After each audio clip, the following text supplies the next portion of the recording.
Nice. Do I want energy drink or spotted cow? Why not both? Because that's gross. And that'll make I your had, heart do somersaults. I had a cherry Or I bomb, might just die. cherry bomb earlier. Mixed McGillicuddy's with Red Bull. Are you still on that cherry bomb kick? It's a go-to. I drank cherry bombs when I was like 12. Well, I drink that. I drink whiskey. I drink beer. That's one of mix my and match. buddy's favorite thing. I don't have a bottle opener. Energy drink it is. That's one way of deciding. Anyways, hello everyone, and welcome to another episode of the Guild of Brockheart, brought to you by AED&T.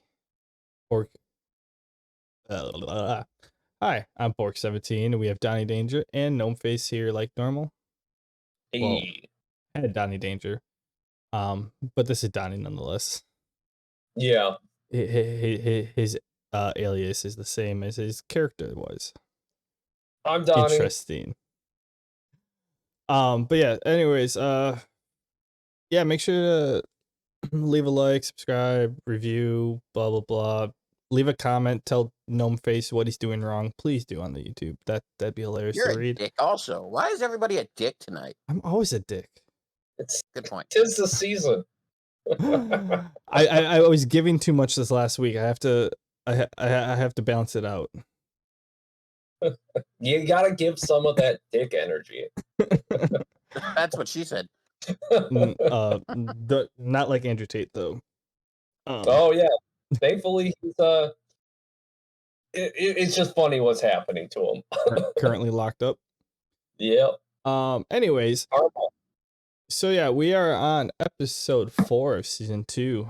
And if you guys have nothing else to say, I will start the recap. Get on it. Okay. Brain, give me power to do this recap. Okay. Last time on the Guild of Brockheart, our adventurers were sailing the high seas, and they came across a little dinghy that told them that they were, taken over by pirates. As the interceptor that they were on, and that's their purpose, to go fight out whatever causing destruction to the merchant ships on the sea. They went to go fight the pirates, and well, they arrived and boarded and made clear work without actually recognizing that some people were randomly disappearing, and there was also big bumps in the waves. Gnomeface understood that. Willow did eventually, or Willow did. Donnie didn't know until it was already too late. But alas, they were fighting. They were feeling good about themselves. They didn't notice that their captain disappeared, and like half of the people that they were fighting just vanished without them noticing. Vanished in the blink of an eye. Willow ended up jumping onto, let me back up. While they were fighting, what seemed to be another pirate ship pulled up fired from afar, and ended up taking down their mast of the mainsail, and then pull up next to them to board their ship. So they were about to be attacked by, seemed like more pirates. Willow, being a quick thinker, jumped over both ships, or over Tarzan styled, jumped to both ships and told everyone there that, hey, we are not alone. You guys don't know this, but she that's what she said.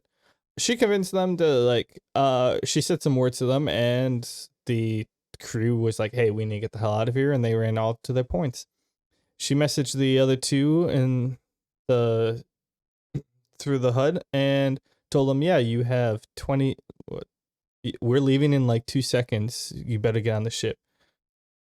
So Gnomeface and Donnie briskly tried to get their way back on, but Gnomeface couldn't make an agility check to save his life, and Donnie did some stupid stuff and ended up in the water. I tried to save him. He also tried to jump 20 feet on a flat foot without a running start, which was a downfall. Anywho, Gnomeface was saved by his water elemental a couple times, but Donnie ended up plummeting underwater. All this, and they were just too late as the ship was, they weren't quick enough, and the ship, the other ship, the crew was really trying to get out of there as fast as they could, and it ended up pulling way too far. Gnomeface ended up just chilling and waiting, and was like, why did this happen to us? Like, come on. And was, getting ready to recharge and fight whatever was underneath them, because he knew something's been there this entire time. Meanwhile, Donnie plummeted in the ocean, and it was so dark he was disoriented. He had no idea which was up, down, left, or right, and he didn't even know where to swim. All of a sudden he gets, wrapped up by something thin around the waist, and, not being a avid swimmer necessarily, just gets pulled, not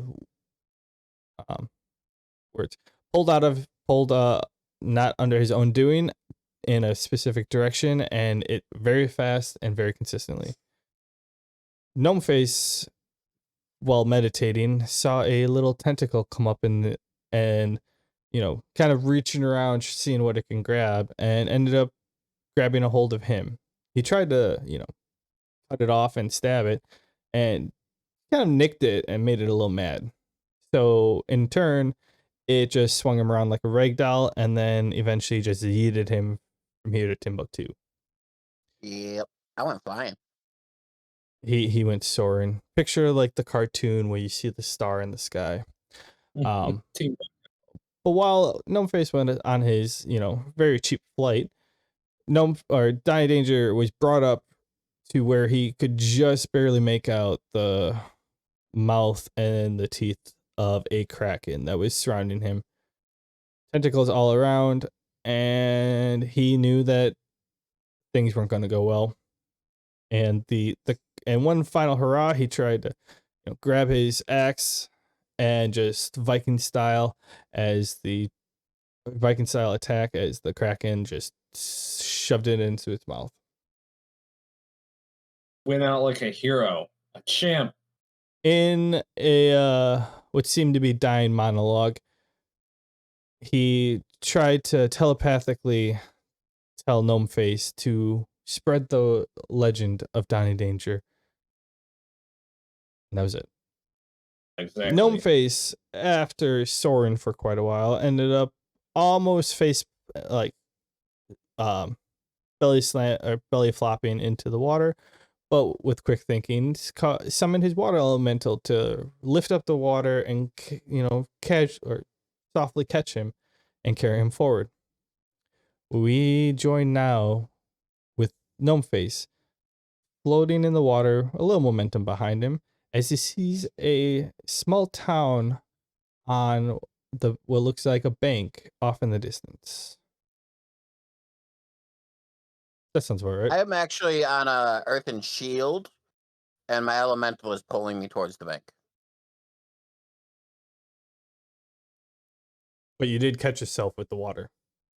Yeah. Well, Yeah. my elemental caught me, and then I summoned a floating earthen shield and climbed on that to rest and wait, and then now my elemental's kind of dragging me to the beach.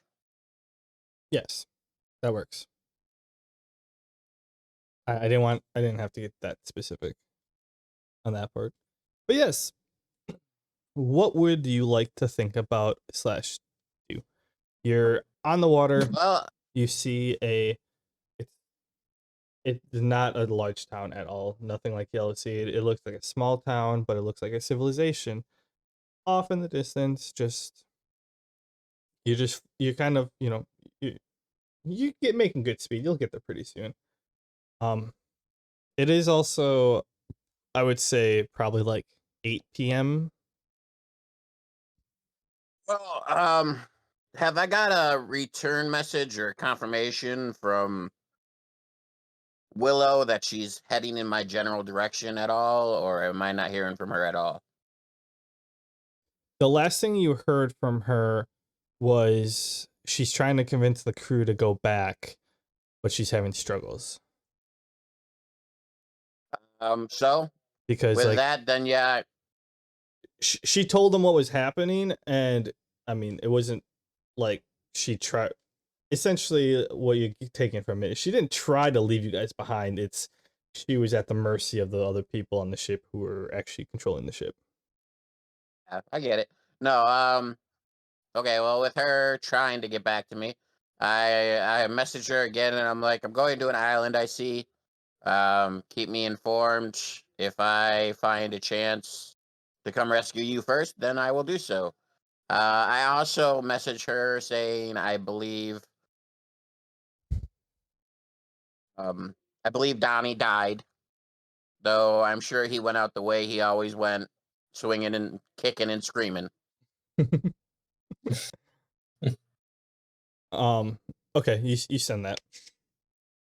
And then I kind of sit there and I continue to meditate and try to regain my mana as my elemental drags me towards the island. Okay, I'll say that you get like in the amount of time that you're just kind of sitting back and headed there. I'd say you get like the equivalent of a soft rest if you want, or a short rest if you want. Like half my shit. Yeah. Okay. I mean, because Are it's you gonna taken a change the while. map, or are we staying on this map? Give it a second. Come on, let me. Oh, I was asking because otherwise I was gonna update my MP and HP on there. Oh, you don't worry about it. Oh, okay. I mean, just take note of it. But yeah, we're in that case we're done with this map, but we haven't got to the next part yet. So yeah, you kick back a little bit. You work on your meditating and you relax because you're on an earthen platform and your elemental is taking you, and you're content with the direction it's taking you. As you start approaching, you see the small city or the small town in front of you, and like the on the horizon it looks like the bank goes for a long ways. The so you're headed that way. The it's starting to get a little on the darker side, and so you can see, like, if you look to your left, you start to see a little, like, what looks like a little glow of what could be like a city over there. Um, but yeah, you're headed to where which one did it choose? Oh, that one. You're headed to um this town. Okay. So I'm like, say down here ish, or over here, or up here. Which direction? There we go. So yeah, you're Okay. coming in. Um, I mean, it's a small town. It's got some small docks. There's yeah. How much do you think I can actually like visibly make out? Like, can I see like this coast or this, or can I even see into here into like the town square area, or am I just like only is visible to the docks? I mean, if you had no intention of doing anything, we can just skip ahead until you get close enough. Yeah. So Well, I was more so wondering because I want to direct my elemental to where I'm going, depending on what I can see. Like, if I can see that everything, then I kind of want to head out towards this area where it's a little less crowded. If I okay. can only see so much, I'll go to the docks. So as you get closer, I mean, you can see the lighthouse, which is this from far away. Like that's pretty Okay. obvious. As you're getting closer, you can see that there is this like alcove in here. Mm, You see like the cliff or the rocky like seashore. You can see the docks with a bunch of like the buildings, and like it starts to get. You can see pretty much like, I mean it. Okay, well then I Uh, want to direct my elemental to kind of take me towards the rocky coast. okay. I really don't want a big fancy entrance going to where a bunch of people are going to see me. I want to try to stay under the radar by heading towards the coast. You're more than welcome to do so. After like a little bit more, smooth ride, like the sea's pretty calm. It's not rough and choppy. It's the choppiest thing was the thing living in the water. But like yeah, you get there no problem. You come up on the shore. It's typical like giant rocky fashion. Like you estimate like people have purposely put like some of these rocks here, and and a good chunk of it is kind of like it just fell off. It's kind of like a cliffside right here. If like as you're approaching, um, so it's going to be hard to traverse up if you try to get on it because this is like where they put the lighthouse. It's pretty elevated compared to like where the dock was. Well, I want to go around the coast as much as I can. On the outside of the coast. So you're not going to go Um, into the alcove. no, I don't want to go inward. I want to stay outside until I can find a place that is reasonable enough for me to climb up. Okay, yeah, as right here. Um, oh nope, I'm still in the fog of war. So yeah, as of right here, so you go to the right of the lighthouse, trying to find removing some suspicion, trying to find a way of climbing up, and you see like a etched out of the cliffside, like a stairway that comes down to the bottom, and just across from like there's a little water gap and there's a rocky island. But yeah, you feel reasonable enough, like it's wet, but like you can climb up with like no issue. It looks like a stairway that like people use to get down to go fishing in like this part of the area or whatever you need to get people out of the water, go swimming. Why not?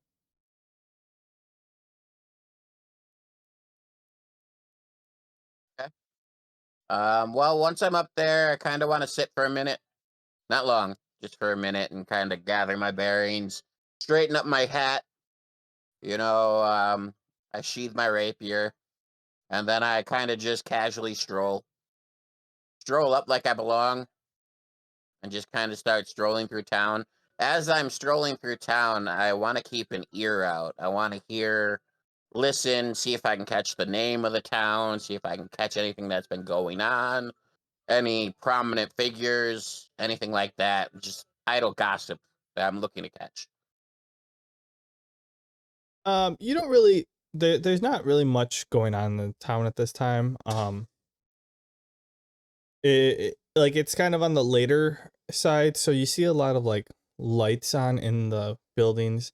The like larger ones that you would assume to be larger ones that you would like assume to be like industrial or business like are off in that. um so this whole part's pretty like dark except for the lighthouse. I mean they had Okay. like the outside lights on, but like you always have those on at night. Other than Mm-hmm. that, like there's not really anyone over here. All right. Well, I keep wondering, slowly.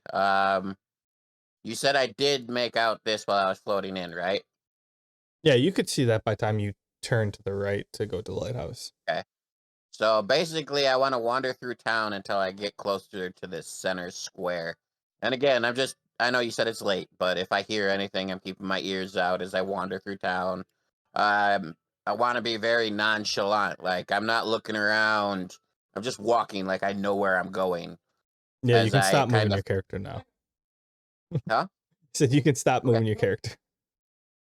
Sorry. You can I was just, you can keep talking. It's just no, I was letting you talk and without interrupting you, and you kept on moving. So if I wanted to bring something up, I'd have to interrupt you. It's okay. I do the yeah, same thing. It's Move it's until told to stop. typical pretty Donnie much. fashion. Yeah, I did copy a little Donnie Danger there. But yeah, so basically I'm trying to be very nonchalant, like I know where I'm going. And also at the same time, you know, listening. Yeah, okay. So yeah, you start walking through, like there's buildings both sides. There's some like water access points. You can look over to the side and see like, oh yeah, there's stairs going down. There must be like, small dock there. And you start approaching an area that like there's larger buildings, like more like two-story, uh more like, yeah, they're not necessarily larger buildings, but they're like two-story buildings, and a lot of like the lights on upstairs are on. So like it's an indication that people are home. Granted, if it's a fishing town, they're probably gonna get up early to go fishing. Um, there's a few people walking around, but it's mostly just people minding their own business. Like they might have went out to eat, going home. You hear just like some, not necessarily small talk, but like stuff that doesn't pay too much interest to you. Okay. Um, well, then I want to keep going. Eventually, if I don't catch enough gossip, eventually I do want to get to an inn. So I'm also looking for like a building with its lights on. I can hear people drinking. I need a place to crash. So I will say like this building up here, like eh, you went forward, you saw like the buildings get taller and you took a left, kind of keeping towards where the alcove is, and straight in front of you is um like an inn. Not an inn, Like it's a right here. tavern. It looks like a Right. tavern. It's bustling. Um People are going in and out. Mm-hmm. I head in there. Um, I'm gonna try to keep my air of like I know what I'm doing. And I'm just gonna approach the barkeep and I'm gonna throw down. We use Florians, right? They're called Florians. Yeah, Floyds. Floyd's. I throw down like 20 Floyds, and I'm like, I want your best ale and a hot dinner if you got something.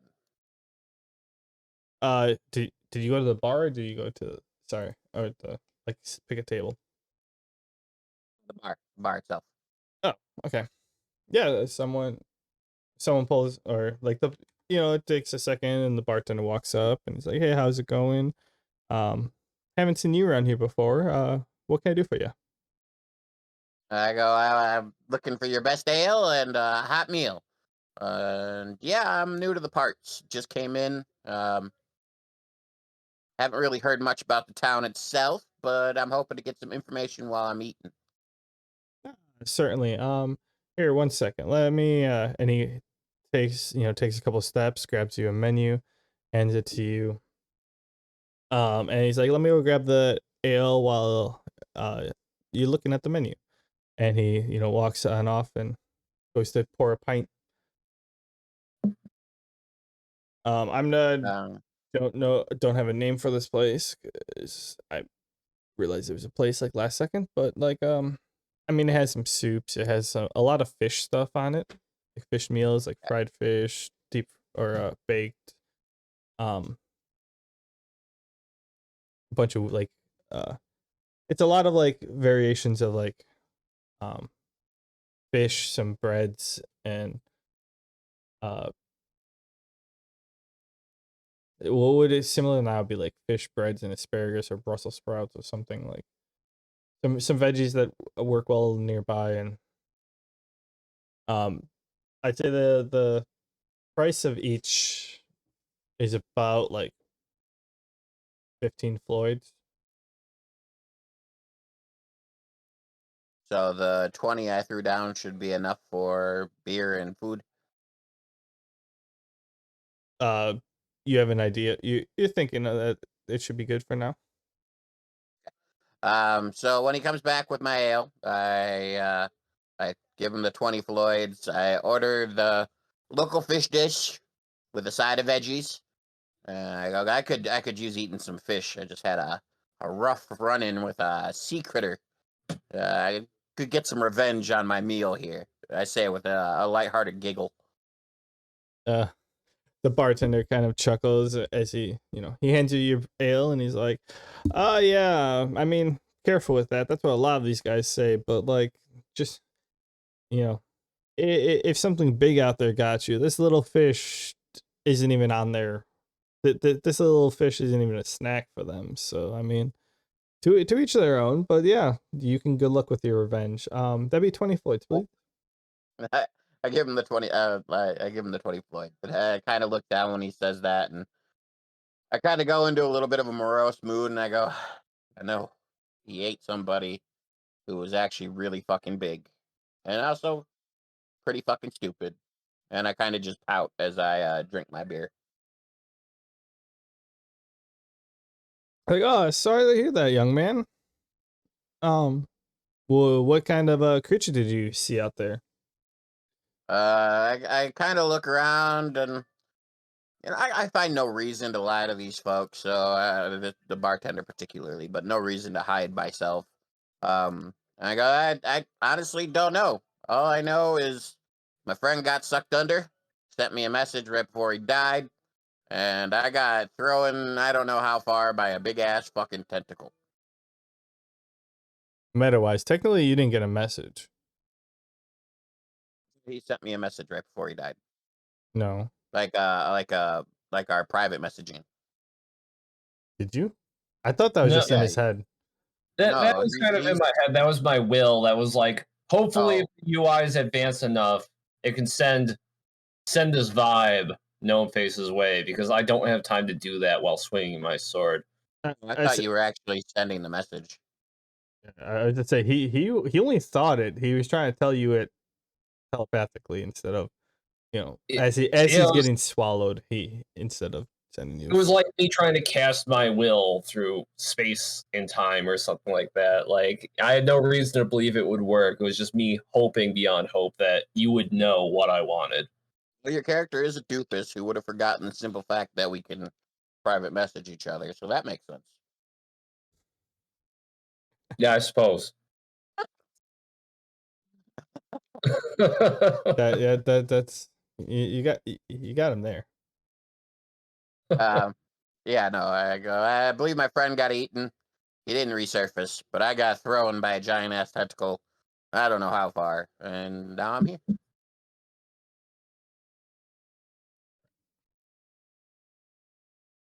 Hang on 1 second. I'm trying to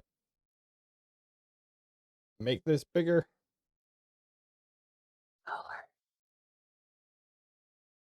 Why is?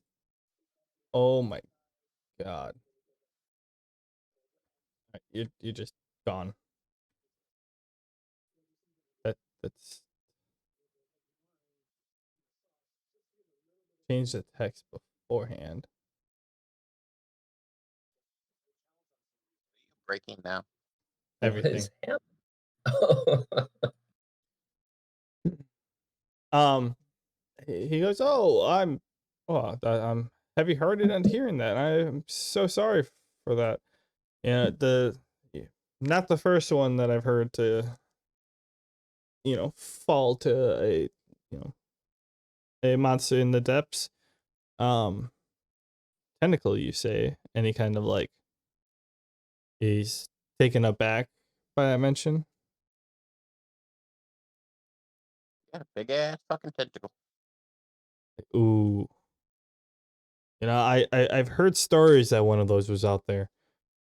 Didn't want to believe it, but these stories are becoming more and more common as of late. And he kind of like leaned in and he's like, whatever upset that thing recently, like it must have made it mad, because every so often you'd get a story, but like people would normally get away. But as of lately, it's on a kind of like bloodthirsty.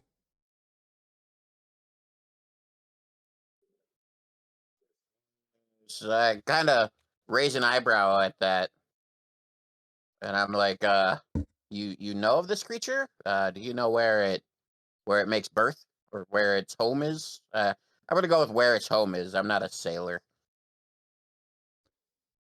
Yeah, I mean, I don't want to give you an answer like in the sea, but in the sea. No, I don't know where it is. None of us knows where it is. It all we know is that it just, if you feel it and it shows up, like, you're gonna have a bad day. I've heard I've heard people who came from like the port just off to, east of us, that some people are thinking it has like an underwater cave where it hides out, which would make sense. But like, if it's as big as it is, how could it? Must be a pretty damn big cave.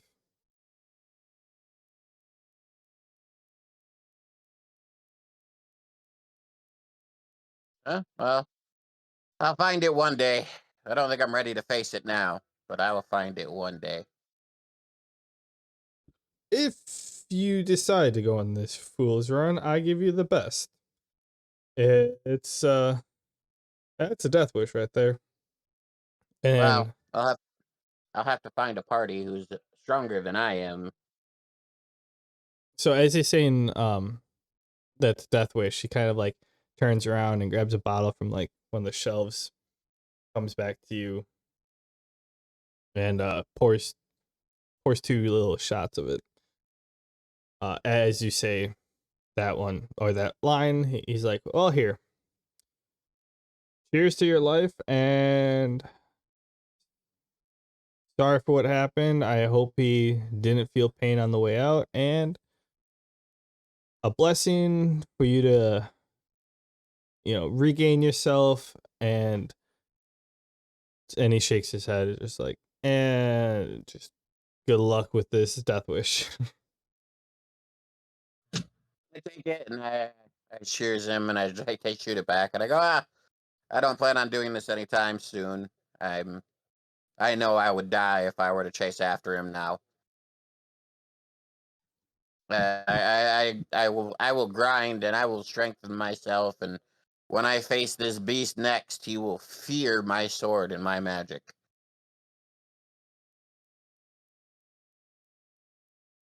He laughs at that. It's like, hey, I like the confidence. That's just what a fool would say. Ah, and he gives a big chuckle. It's like,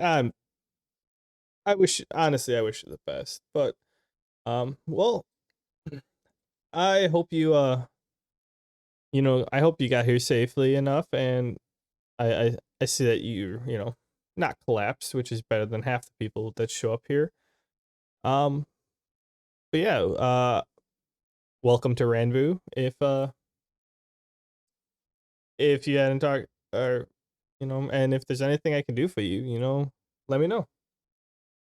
Um, I go, actually, when he says that, I go, actually, can you tell me a little bit about where I am and what's going on around here? He goes, hold on, let me finish putting your order in, or check on your order, and I gotta take care of these a couple others, and I'll come back to you. Okay. So I sit there and he heads I, off, looks to the back, says something to the chef or the kitchen, and you see him just like making drinks and refilling drinks.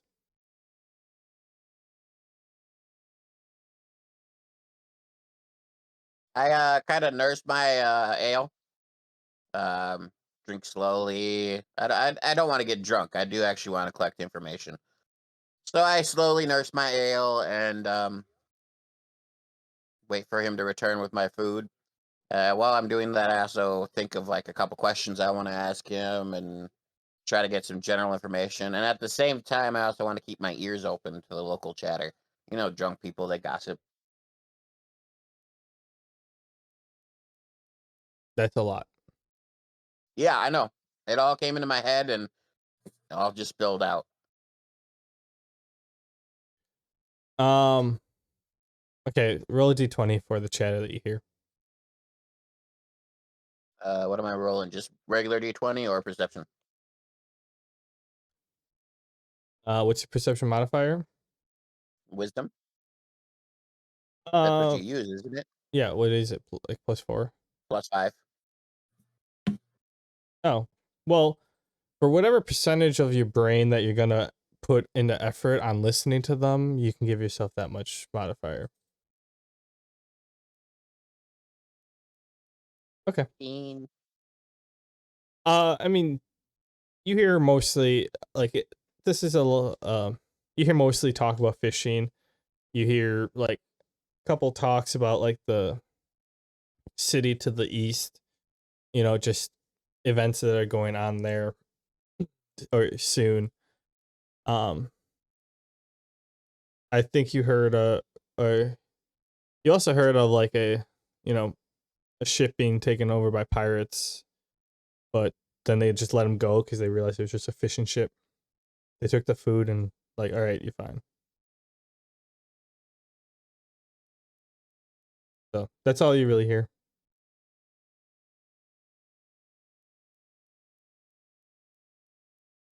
Well, what are the events that I hear about?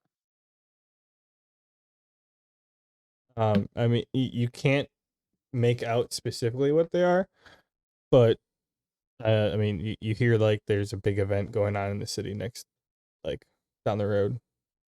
Okay. Do I at least get the city's name or no? I can give you that. I mean, it's said a couple times. Wodeth. Kadeth? Quoth? Wodeth? Edith? Quodeth. Quoth. Wodeth. Okay. Wodeth. So you're listening and everything, and yeah, then the bartender shows up with the food. He's like, "Oh, sorry about that. Man's gotta make some money." So yeah, you said you had a question that you need. Yeah, I go, so what's going on around here? Any big events or is it just business as normal? This the small town of Rambu.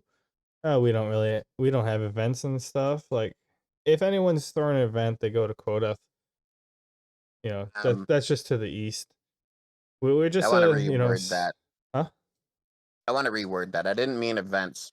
I said events because you just told me I heard about events, but like any happenings, anything going on, brigands or shitty mayor, thing like that.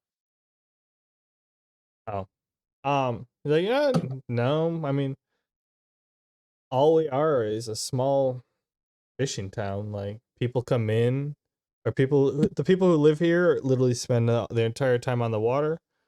So it's pretty quiet by us, or it's pretty quiet here.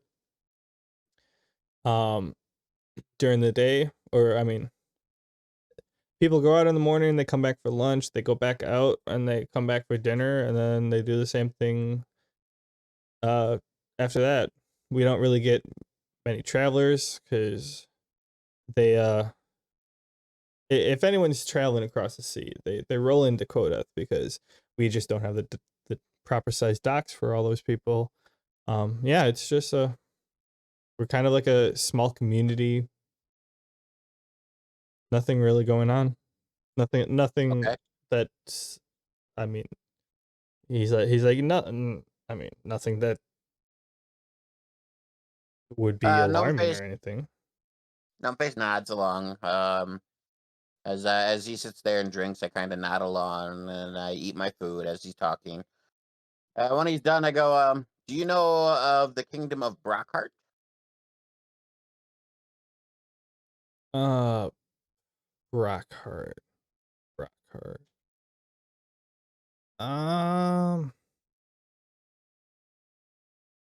I feel like I've heard the name before, but that might have been when I ran into quotas for supplies and people were there. There's nowhere around here, that's for sure. Again, I just kind of nod my head. I don't want to seem too committed to it. Obviously, I know of Brockheart, but I don't want to let on that I'm from Brockheart. Um, I go, have you heard anything of the, what are they calling themselves? The triumvirate or whatever? The three cities that we actually went to Yellow Seed to investigate. Oh, the did I call it trilogy? The triad. Triad. I go, have you heard anything about the triad? Shipping stuff back and forth and anything like that? The triad in gen. Okay, that one I have heard more about, but that's something that's like new, right? Because Oh, yeah, that's new, right? it was new in my area before I went off and got myself thrown here by a kraken. Or sorry, I don't know, it was a kraken. Thrown here by a tentacle. Um, but I don't know if they've been around your part for a while or not. Do you Oh, actually and want to make that mistake where you say Kraken and okay. be like shit, shit, shit, shit? No. No, I don't want to actually make that mistake. By the way, my friend says your Twitch stream has frozen for her, and she doesn't know if that's for everybody or just her. It looks frozen to me too. Hit refresh. He's My laptop's working.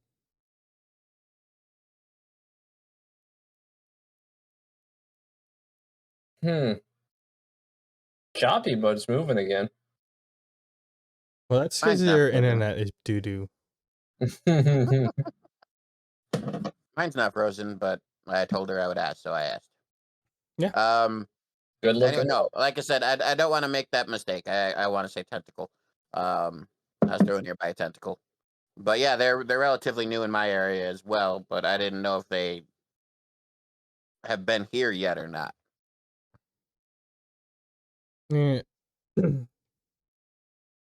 He goes, I don't know, young one. Here, that's not the right question.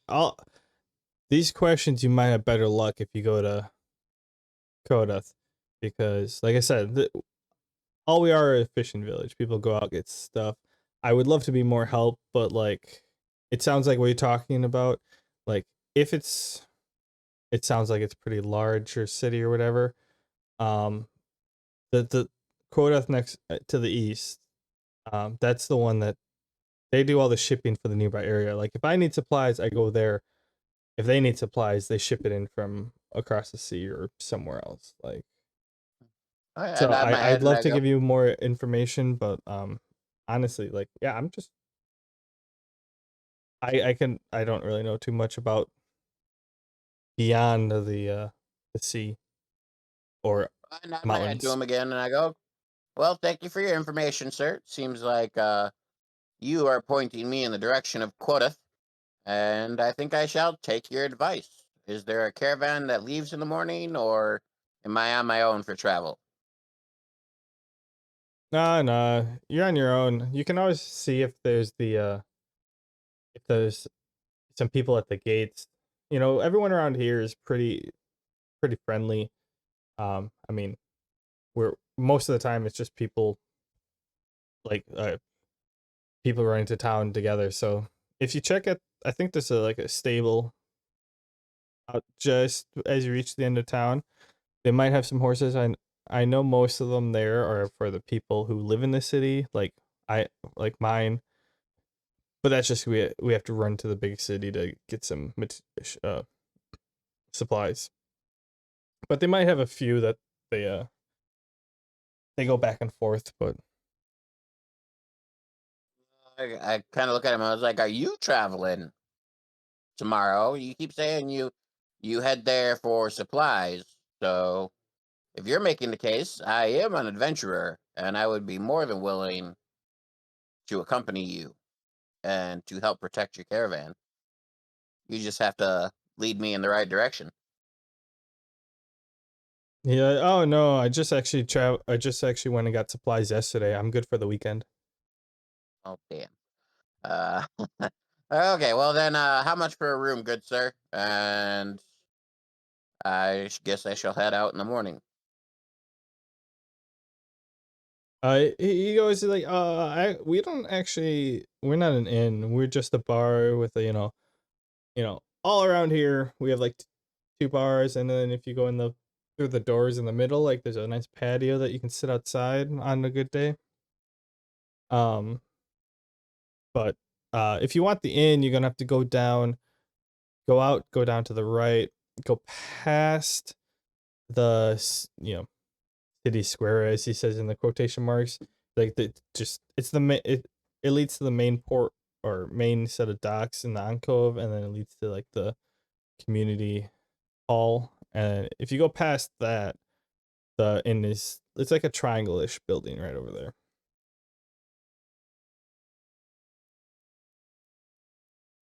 This one? Yeah. Okay. I nod my hat to him and I go, okay, well, after this fine ale and this fine fish, I shall head out. And then I eat my food. I wasn't being secretive about any of this. So if there's any sort of information gatherer, dark fucking roguey type or anything like that in the bar, they would have heard me. I'm not trying to DM for you. I'm just trying to get my hooks out there and see if I can find anything out. Otherwise, I'll just drink You're my asking ale, for eat my freebies. food, and I head to get the it. inn. Kinda, yeah, a little bit. Somebody's Not, got to do it now that Donnie's not there. not. See, my freebies aren't as drastic as Donnie's. Okay, Hey, you got to do it though. You know you got to do it. they're not as drastic. It's not like I'm saying, "Hey, give me a free level." Someone's got to do it. But either way, like I said, if I don't get anything, I finish my ale, eat my fish, and head towards the inn. Okay, yeah. So you finish your food. Put the plate on. Apparently you're stiffing the bartender, and as you're turning around. Oh no, I don't want to stiff the bartender. I don't want to do that. He was a nice guy. I just didn't think of it. Shit. I drop 5 Floyds on the bar as I'm leaving. Okay, so you tip the bartender, and you're starting to turn around to leave, and you feel like a cold hand on your shoulder. And this person who's like really ragged, like he looks like he crawled out of the sea, although not wet. He looks like he gets real close to you. He's like, "You said tentacle." Yeah, pretty big one. But as I say this, is he like dirty out of the sea, or like just this guy spends a lot of time out on the water? Like dirty. Okay, as I'm saying, yeah, pretty big one. I'm kind of like grabbing his hand and like peeling it off my armor because I don't want this dirty man touching me. I mean, there's resistance. Like you're gonna have to put some effort if you wanna. Like he's grabbing you, like he's trying to tell you something. It's Well, not like casual, just like hand on shoulder, like, "Hey, how's it going?" It's like he's being very intense right now. I kind of look up at it. I look at his face, and I grab his wrist then with my hand, and I pry his wrist off, and I go, yeah, pretty big tentacle. You don't succeed, but yeah, you grab his wrist, and you're like, and you're about to try to pull it off, and he's like, he's like, did does it have something that looks like this? And he like peels up like his chin or whatever, and like you see a giant like circle, like a suction spot, like it was suctioned almost off, where like healed up, and it's just scar tissue. Yeah. Like, you better watch out. Can I make a strength check to see if I can get his hand off me as I talk to him? Go for it. Oh, I almost typed that in Twitch instead of Roll20. That would have been weird. That would have been fine. I don't think Twitch rolls for us. Not yet. 22. You peel it, you like lift it up, and you like push it towards him, and he pulls it back, but then he just leans in a little closer. He's like, well, You're asking for trouble if you decide to go find it. I've lost plenty of men who's gone that way, and it's out for revenge right now. You better be careful. Be wary of the seas. I get a little curious when he says revenge, and I don't back away from him. I just didn't want him to touch me. I keep that confrontational closeness as I look up at him because I am a gnome, so I have to look up. And I go, revenge? What'd you do to it that it wants revenge? And I do make sure to say, what did you do to it? Like I'm blaming him. You think I did this? No. Well- Someone disturbed it in its place, and it's out hunting people now. You better watch it.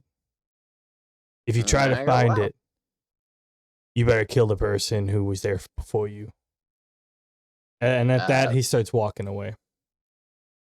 I tip my hat to the dirty sailor folk as he's walking away. I know he can't see it because he's walking away, but I tip my hat and I go, "Thank you for the information, sir." And I do an about face, like a proper about face, and walk out the door. All right, you do that. You walk forward, and I'm assuming you're going to the inn. Yeah, you walk forward and you head to the right a little bit, and you follow down the road. You get to like the big intersection, and like you look to the right, you see like a larger building. It's more of a it gives you the impression of more of like a conference hall type of thing with like a pavilion and stuff. Like it's more there for like town meetings or something. And to your left, yeah, you see the big circle dock in the middle, the alcove, with a bunch of ships there that you're assuming are probably going to head out early in the morning. And you keep walking, and then you get to like the corner, and it's a bigger point than a square house. So you're like, oh, well, this must be the inn, and you head on in to the inn. I do so. I walk up to the counter, and if the person's there, I greet them. How are you doing? If they're not there, I wait until they show up. No, someone's there. They go, hello, how can we help you tonight? And I the HUD pops up and it's like, Right. stay a room, or stay the night, 200 floors.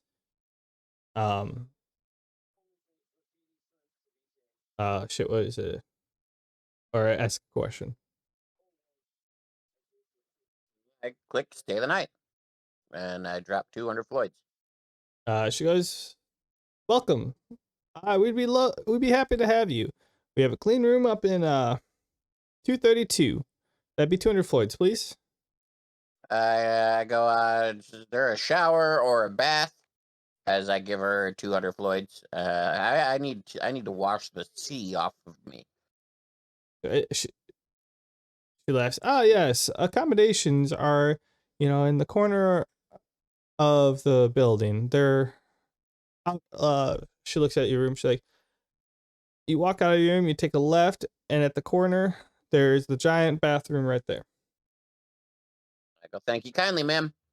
And I head up to my room. Well, first I head to the shower, and then I head into my room. No funny business, no looking around. I really, after all that's gone on, and Demi going back to Brockheart, and then losing the doofus, who was my right-hand doofus, I'm crashing hard, physically and mentally. So once I'm cleaned up and I feel presentable, I hit whatever they call a bed and just, I'm out cold. So you go up and you walk down the halls, and you're not looking for your room, but you're looking for the corner where the bath is, and you go in and or the bathroom washroom is, and you go in and you find like the different baths. You find an empty one and you fill it up. You scrub yourself down, and you kind of with all you've been through, you kind of like fall back into it and kind of like doze off for just a second, and just the hot water and everything. It felt really relaxing and really good at the time. And then you kind of like shake yourself awake, get up, get out, walk down to your room, and just pass out.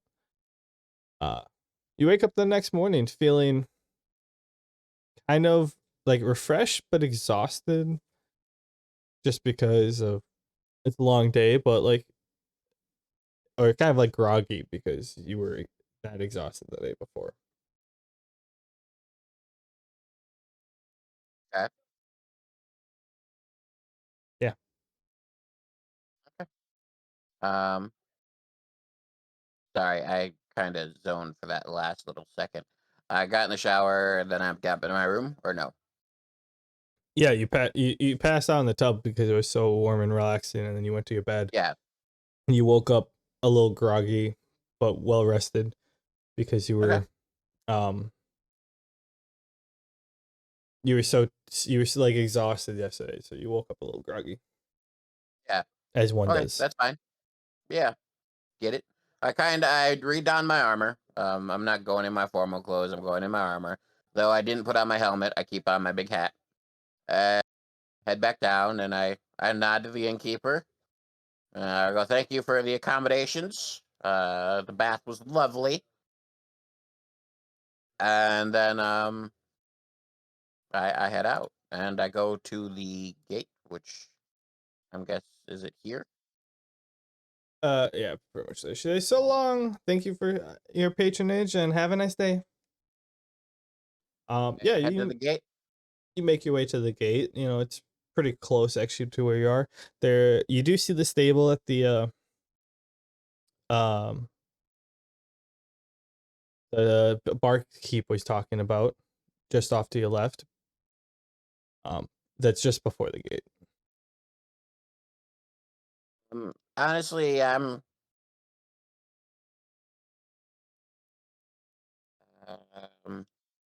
I don't really have horse riding because I don't ride a horse. I ride a giant fucking lizard, which is my pet, which is stuck in Brockheart because I don't have him.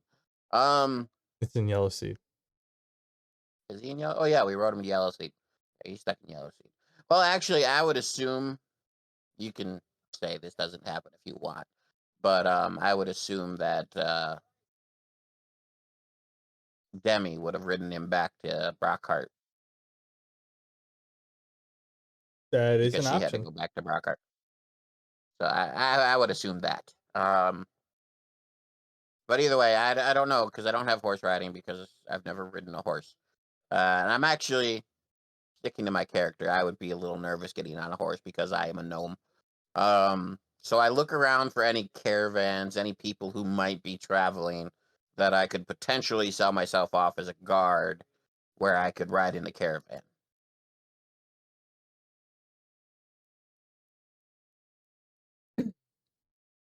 Um, so do you talk to the stable master? Is he involved in caravans? It's the only one that you can see nearby. Yeah, sure. I talked to him. He goes, "Hello, what can I do you for?" And then the HUD pops Oh, up and it says like, "I'd like to ride a horse. Uh, I'd like to join the caravan, or never mind." caravan. He goes, "Oh, we don't have any caravans leaving currently. The next one that'll be arriving will be," and classic different text, "tomorrow." Uh, Shit. And he goes, "Anything else I can help you with?" And the same three prompts pop up. Um, Oh wait, you know what? yeah, never mind. I say, you know what? Fuck it. I click never mind, and I just walk out the door. You I hoofing it? walk out the gate. I start walking. Either I'll make it there, or a caravan will pass me. Whichever one happens is the one that happens. Yeah. So you start hoofing it, Oh, and you're walking between you walk into the direction that you think that uh Kodath is, and yeah, I mean, as soon as you get out of the gate, you get around a bunch of rocks, and you can see like some of the taller peaks, like in the distance. Like the city itself is pretty close. It's maybe 2 hour walk. You're not taking your time. You're kind of briskly doing it. You get about an hour in, and someone from behind you, you know, you hear a horse approaching from behind you, and rolls up, and it's someone with a wagon behind it. And he like stops, and he's like, "Oh, are you headed to Korath?" I tip my hat to him and I go, "Yes, sir. Yes. A little nervous about horses with my size and all, so I decided to take a walk to the next town." Oh, that's understandable. I say if you've had enough of a walk, you can jump in the back of the wagon, or you can jump in the wagon, and I can take you the rest of the way. But if not, mm, feel free to keep walking.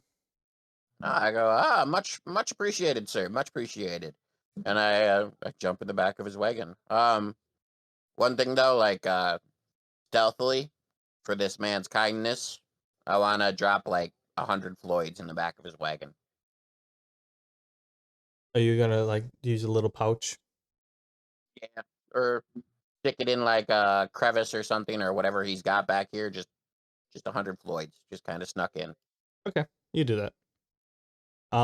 Yeah. So what was going to be another hour walk turns into like 15 minutes, and you approach at Quotath. Where are you guys there?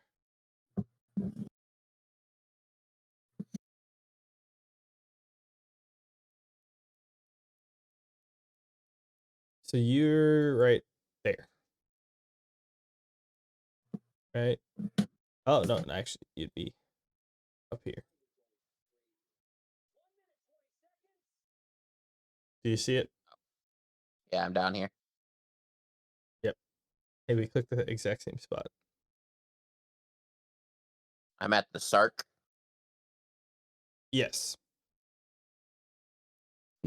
Same question as with when we were in Mufasa Town. Are we actually using the key or no? Yeah, I'm lazy, so we're using this one Okay. as the whole name. I was gonna actually change the name, but like literally, a lot of stuff is dependent upon it. I'm like, yeah, whatever.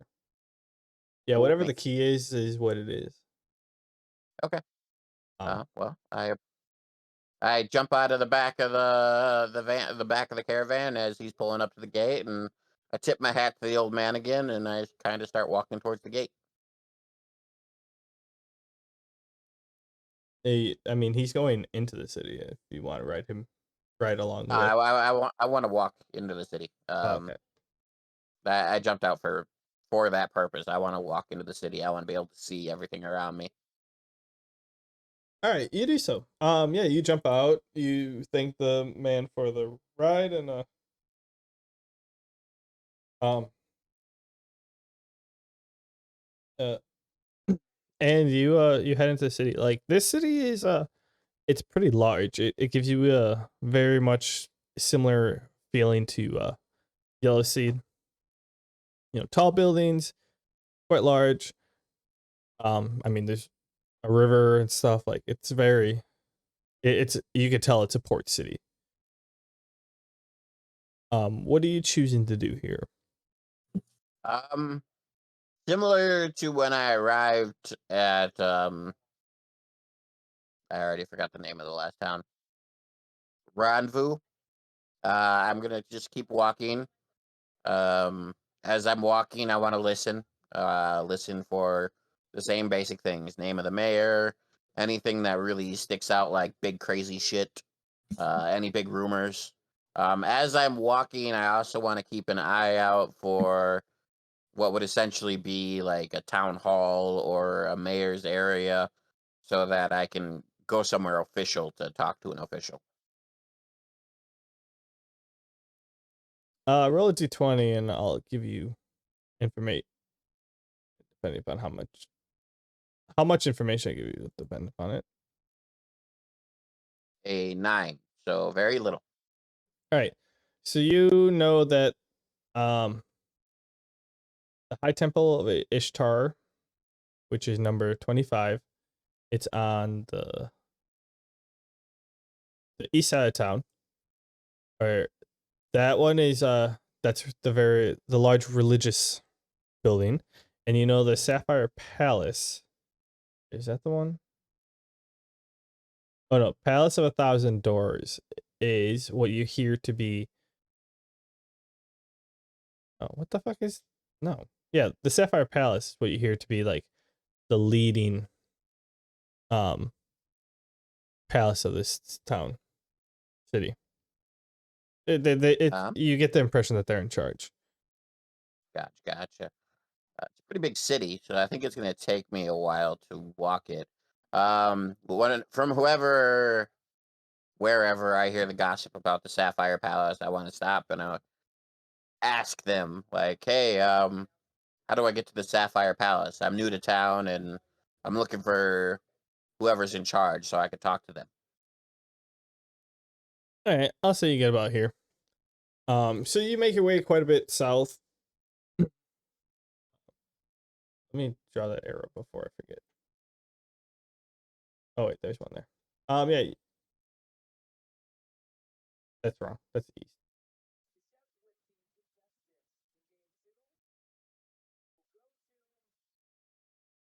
E. Okay. Yeah, you get quite a bit south. I mean, you don't know which is south, but like I'm telling you.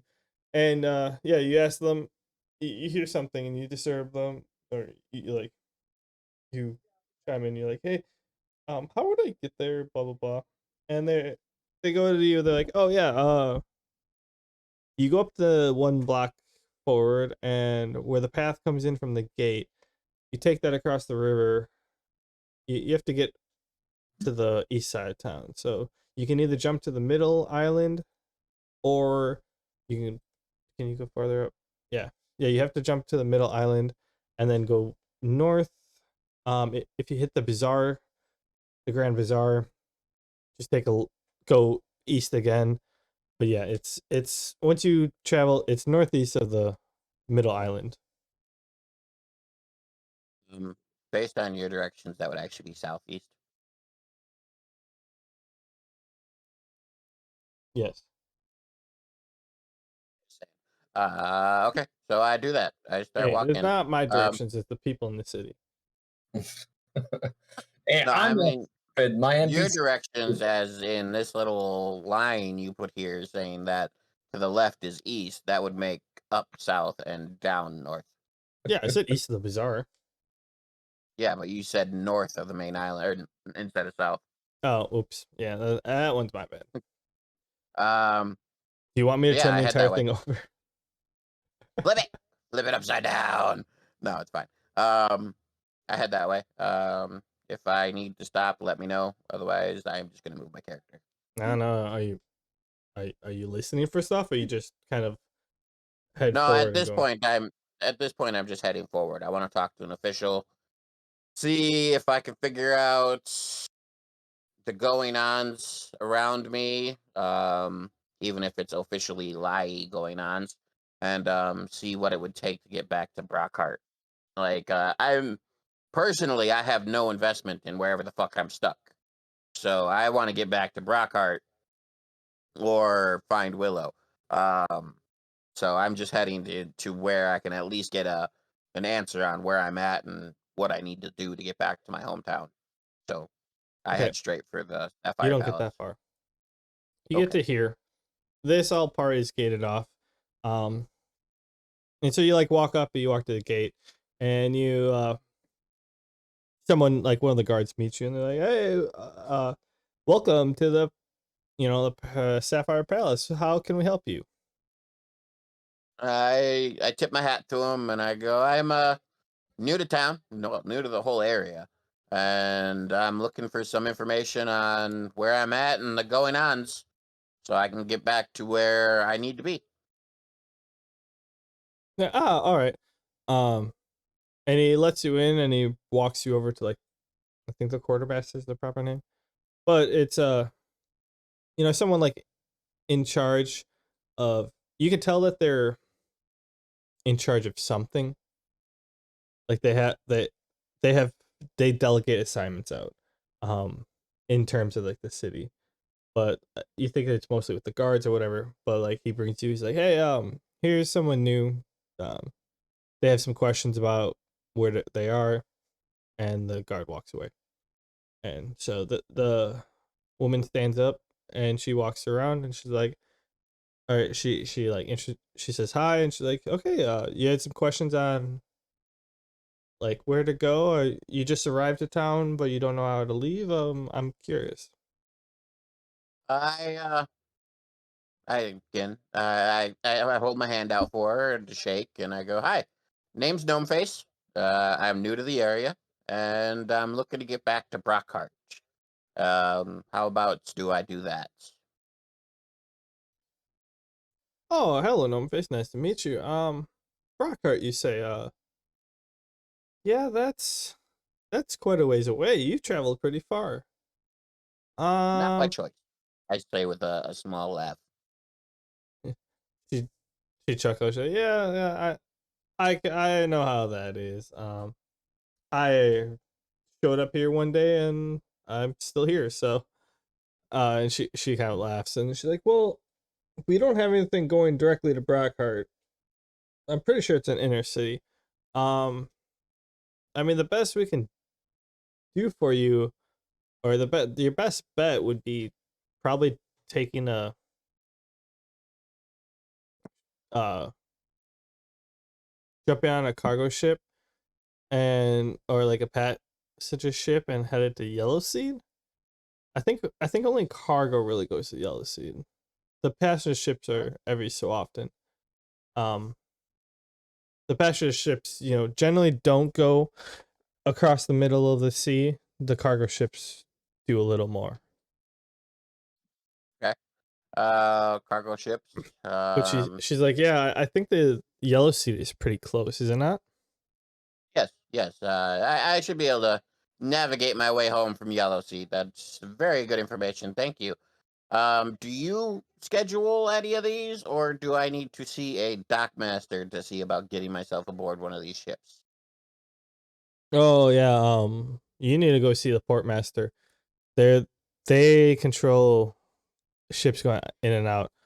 Yeah. I'm just here I making sure the am guards are doing their job.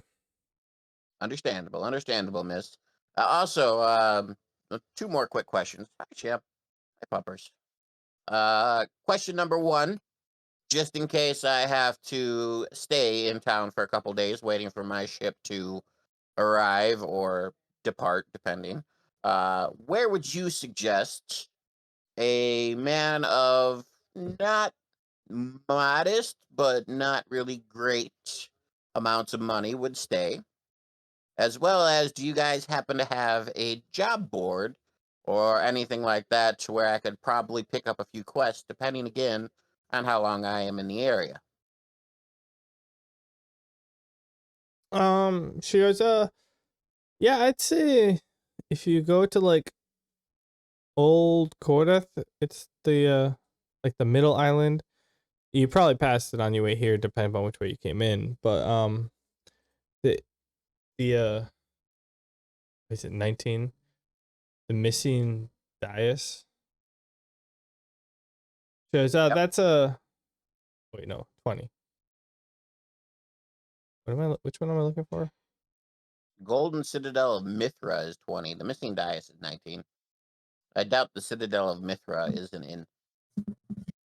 Nah, I guess Hall of Forgotten One apparently. They don't have any inns on here.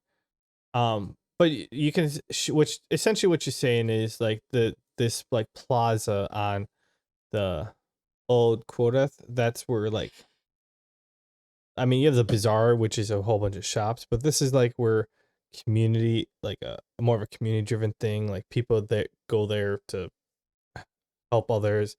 Um, just inns like what was it 20 right? No, um, the like 17 is an inn. And they're all on the island. There's a bunch of inns, and you have this giant plaza that like pretty much which what you're getting is like if you need some work, people like you go there and you can like pay people off to like yeah, I need some physical labor for today. So It's like it's job like a board nice area. it's like a nice area. There's some so there's some job postings. There's people there that are like, hey, I'm just looking for some work.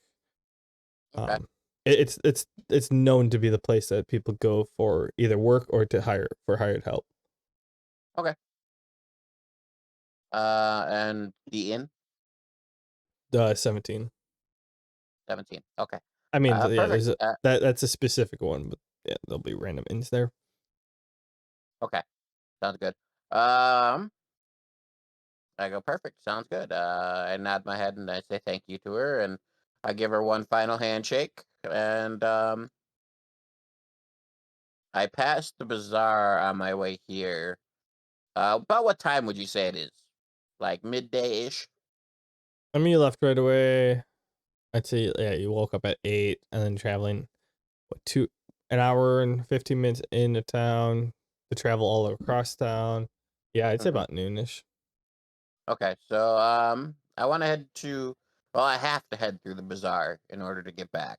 So I'm going to go into the bazaar quarter as I'm traveling. I'm not gonna go like middle. I won't say like right here around number 3, which is knife hold. Um, Around this area, I kind of want to look at shops and peek in, see if there's anything magical, um, like magic books and stuff like that. You know what I'm looking for. I don't really want to replace my rapier, and I'm working on that whole elemental blade right now, so I don't need any weapons. But I do want to check and see if there's anything magical, anything to pique my interest. As I walk through the bazaar area down towards, where I'm going. I will rain check you that till next time.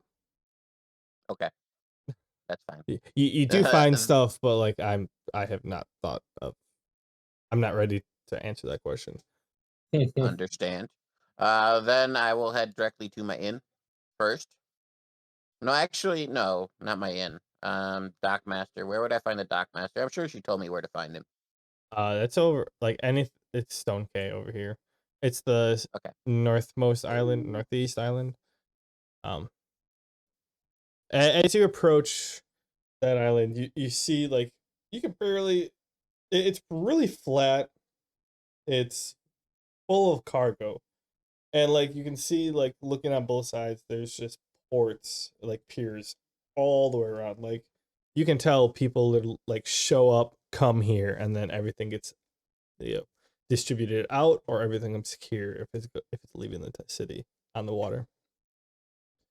Can I see where an official like building would be, whether it's 14 or 13? I would Uh, imagine 13 since it says shipyards. yeah, but that's just the entire thing. I'll say 14. House Corinth. Okay. That's just Yeah. what it's called apparently. Okay. I go there and I enter around for a desk or a receptionist or whatever I need to talk to. Yeah, there's someone there, and you walk in and you don't seem like the usual clientele that they get. So they're like, "Oh, hi. Are I you a tip my little hat. lost, or how can we help you?" I tip my hat and I'm like, I was sent here by the lady who manages the guards. She told me to speak to the dock master. Is he available at this time, or should I come back at another Um, he's currently a little busy. There's a schedule management he's taking care of. What can I ask you? What it's referring regarding? I would like to offer my services as a experienced adventurer and use that to get myself passage as a guard on a cargo ship heading towards Yellow Sea. Would appreciate the earliest possible travel, but I am willing to wait if needed. Um, I could tell you that we don't have anything within the next couple days. Um, all the ships that are coming in and out, are currently full because like there's been reports of ships going missing and a lot of funny business on the water. So we're trying to operate the ships with a small tight knit crew, so that if they try to get away, they can. We're trying not to add extra bodies onto the ship. Trying to limit the amount of people, like people deaths. Keep, keeping my attitude polite and understanding. I also kind of want to turn on my charm. I do actually have the charm skill, so not very high level, but I do have it. Turn on my charm and go. Well, if you need, I can prove my prowess. I am a passable, if you ask my teacher, magic practitioner of the magical arts, as well as I'm pretty handy with this here rapier. I tap the rapier at my side, and I'm an experienced adventurer as well. I have solved many cases, and even have the burgeonings of a guild back in my hometown. Um, Trilogy 20. Otherwise, sure. I mean, you can keep talking, but you pause. Yeah, no, talking and typing for me is kind of difficult. Okay, so damn, 9 again. I'm I'm a pretty good adventurer with a burgeoning guild. Again, I don't mind waiting a few days, and if there is a crew that needs a guard, please feel free to invite me to passage. Um, they they're impressed and by what you said a little bit, and they're like, oh,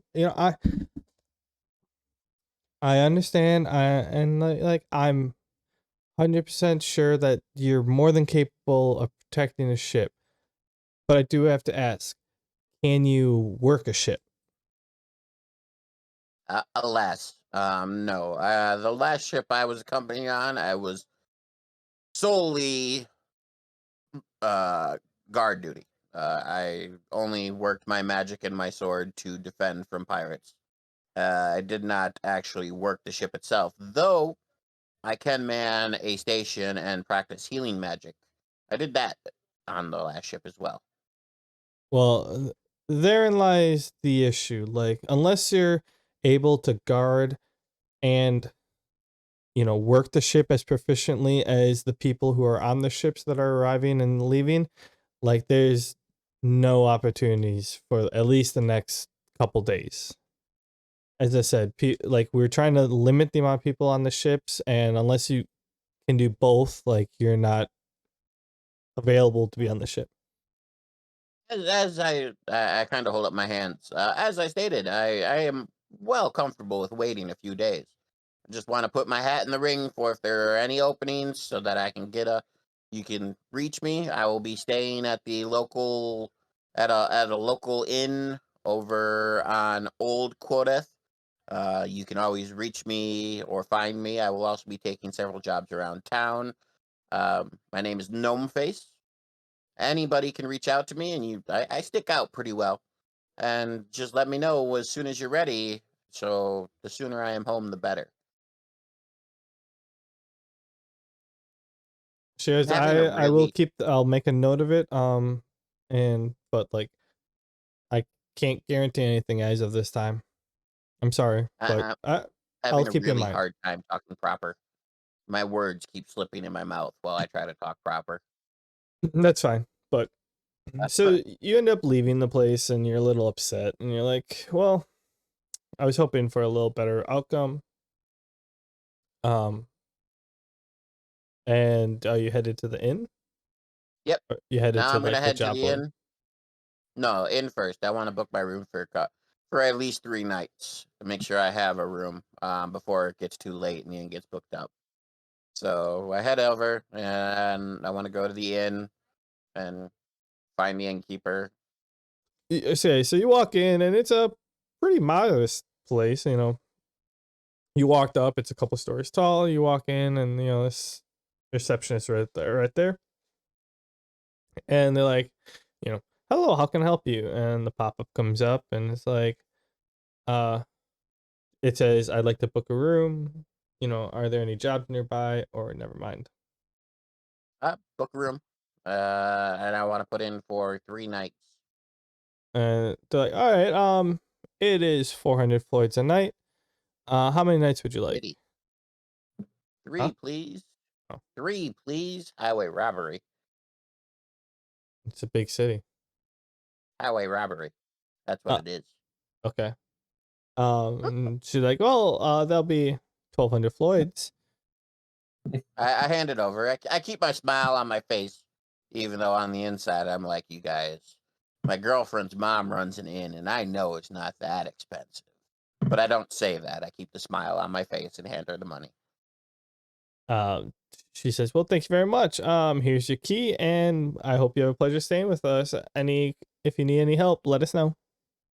I wait. I don't leave right away. I go, are there meals provided? At least breakfast or dinner with my room, as well as preferably a private, though not necessarily, doesn't have to necessarily be private, bathroom for me to shower upon the end of the day. Okay, so in the HUD, the meals thing is an option. The bathroom thing is not an option. What was the third one? Well, the bathroom was, I didn't have a third meal and bathroom. My words just slipped in my mouth again. So in terms of the meals, that's an option on like questions or whatever. That is like they serve breakfast, but they don't serve they serve breakfast, but that's it. They're Okay. more of a you get up, you eat, and you go on your way because they're assuming you're gonna eat somewhere else before you come back. Yep, that's fine. That's all I need to know. With that, I kind of nod my hat to her. I hit nothing else. I nod my hat to her, and I head up to my room. And I know it's still probably early afternoon to late afternoon, not quite end of the day, but I'm still very worn out. And as you said, I was kind of groggy when I woke up, so I pretty much just close my door, sit on my bed, and kind of go back to sleep. Like just kind of get the day over with. You're in your room, and you decide you're just gonna wait the rest of the day out and just relax. And while you're doing that, you hear like commotion outside. Outside Okay. your window on the street. Yeah, I completely ignore it. I get what you're doing, but as my character, like, yeah, You don't my get dude nothing. just my dude just died. I'm tired, and I don't care what anybody does unless they try to blow up my room. I ignore it. Just then, the dragon busts into your room. That would suck. Um, I've got a puppers. I've got a puppers. Puppers, puppers, puppers. really? Yeah, puppers. Okay. Where'd he go? He I'm died. right here. Is it Donnie Danger's time to finally do something? I was just waiting for a good time to bring him in. Oh, well, I'm right So- here. I guess next session because Gnomeface is sleeping. Oh. Actually, whoa, that's Dogs are better than cats. we're gonna reuse this map because why not?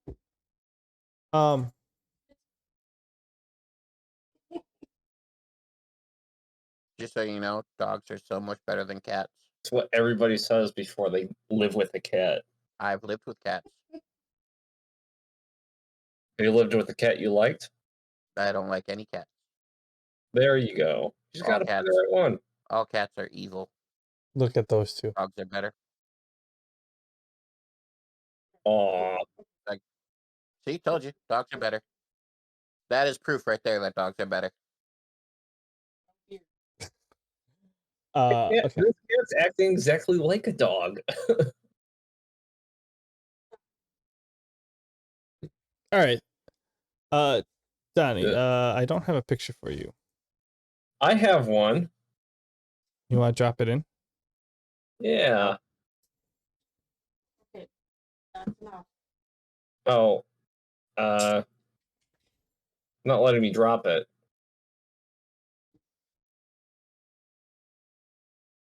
Oh, yeah, I guess it's you want to throw it up in the Google Drive?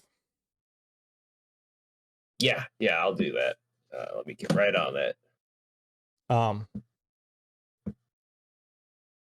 guess I should put another person in here too.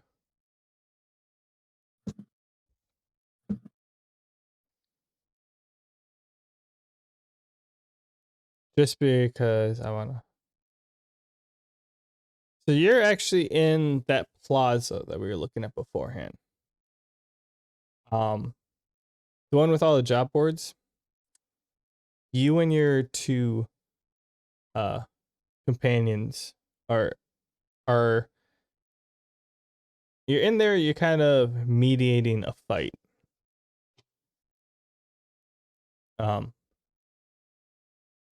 So like it's there's kind of like a big ring of sorts. You're just killing time.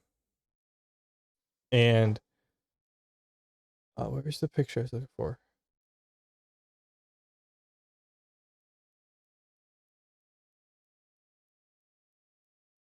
We'll just do this one for now. Yeah, so you're just like killing time.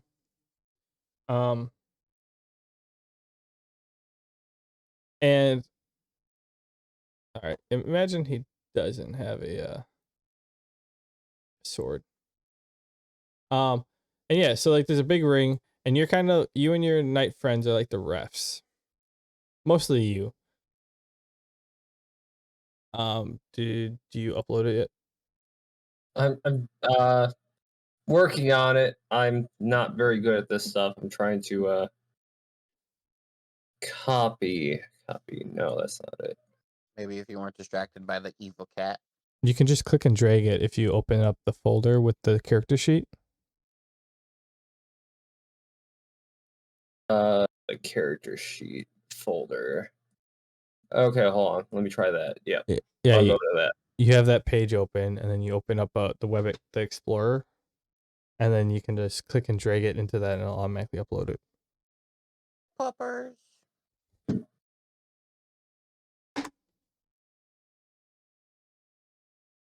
Okay, I'm gonna have to put that into a different window. Give me a second. Anyways, there's like a lot of commotion. There's some people that have shown up, and yeah, there's a. Oh no, it didn't go where it's supposed to. Yeah, so there's kind of like a big ring now. People keeping people or people keeping the fighters in the center. And you and your other two night friends are just watching, making sure you don't get in trouble. And these guys are brawling it out, just going to town. Everyone else is around you. They're making bets, and these two guys are kind of like unloading on each other, trying to be strategic, and at the same time, quick and nimble, but yet trying to like land some blows, and it's pretty back and forth fight. Like you see some of the city guards that walk through, and they kind of look, and they you see them like looking to make sure that it's like not necessarily heinous, but not like pretty much they're seeing that, and they see that it's like organized and controlled, and so like, oh, okay, well, it's fine. And then they walk on. Yeah, so these guys are duking it out.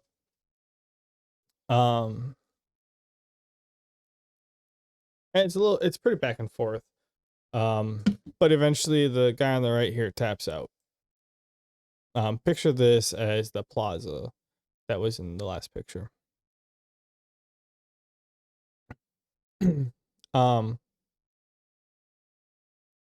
So he gets knocked out. People, carry him off. He's off, licking his wounds. So then this guy, you know, or the guy who won, he's actually won like the last 4 or 5 matches. So he's feeling pretty confident. And he's like calling out to everyone like, "Hey, anyone feel like they can beat me? I'm calling anyone out. If you feel like you can beat me, show up to the middle right now." Hey, you got your guy right here. You're currently reffing. If that Oh. makes you if that makes you think any differently. It does. Okay. So as no one answers or no one steps up, Gav turns and he points to you. He's like, "How about you? You want to go? You saw what I did with these last 4. Think I can do it? Think you can beat me?" And at this point, like you're getting that itch because like you're here, you're in the town on business, so like you're not supposed to make any trouble, but like you, you've just watched 4 or 5 like wrestling matches, like or brawling matches, like yeah, you're getting that little itch. And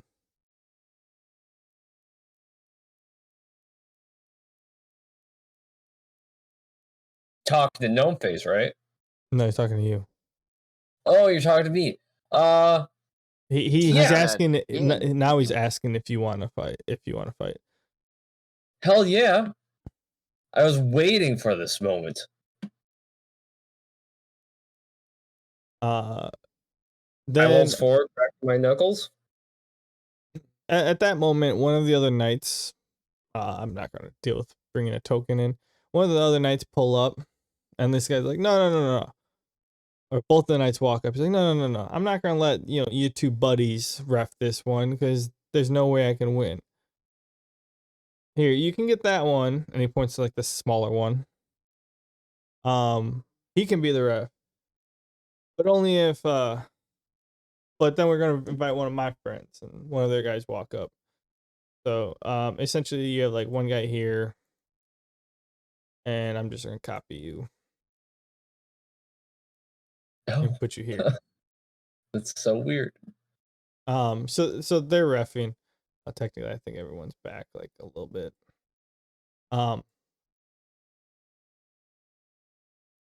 And so then yeah, that happens. You get roped into a fight, and in that notion, the people count it off, and you guys get going. Um, and yeah, so you guys are kind of doing the dance in the circle as you're getting ready, or as you guys going. Roll initiative. Right.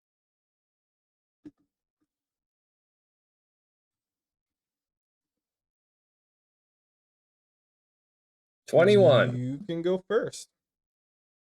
Okay. Okay. Is it poor sportsmanship to use magic in a wrestling match? You haven't seen it done yet. Do I know what's particularly effective against armored targets? Because I have ways of manipulating my body to benefit from that. He's not necessarily armored. Okay. Neither one of you would you technically are. would you say metal fist would be a particularly good way to take advantage of this? I mean, it'd probably get +1 to your damage. Yeah, +2 maybe. Okay. I kind of just look at him, and as I'm about to charge, I kind of do a fake out. I kind of look at him just like, nah, nah, nah. And then I just like kind of do a flourish with my fists. And you see, though my arms were barehanded before, they kind of take on a metallic sheen. And I kind of point at him and just say, bring it on.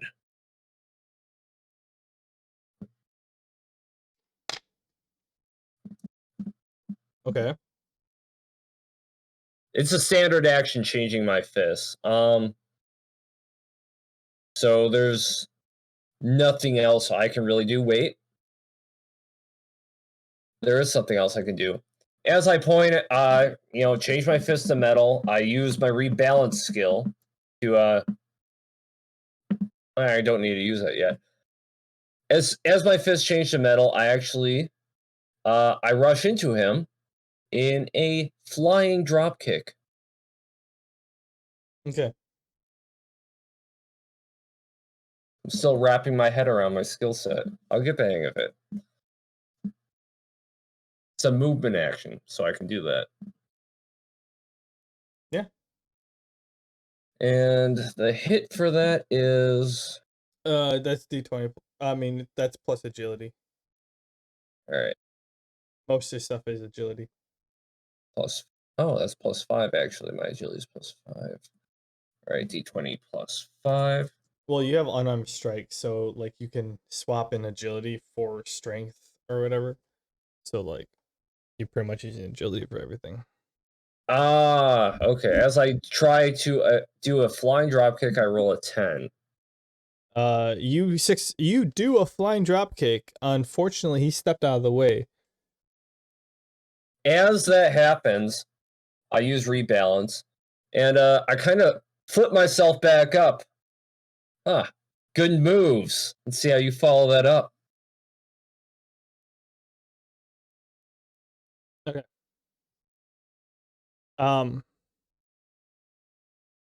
So he quickly steps aside. You did not. Can I move? Okay, so you're like that. You're not prone. So he comes in, and he hits you, with he's like, oh yeah, now it's my turn. Kind of gives you a 1, 2, 3 combo. Just starting off, just testing the waters here. The 3d20 plus does a 10, a 17, or a 15 hit you? None of them hit. My AC is 19. All right, so back and forth and everything. You like he's going through, and you're just dodging them all. And then he you see his roll a d20, a reflexive save. Agility based? Yeah. 11. I've just rolled garbage. You see his We both are. you see his leg, come sweeping in at the bottom, and he and you just like lift your leg up enough to not get caught by it, and he ends up like swinging around, and you see him step back a sec, step back one, you're up. Oh wow, we got quite this dance going on. All right. I attempt another flying drop kick. Oh, actually, you see me kind of take a step back real quick, just so I get a little momentum going, and then I rush forward. Okay.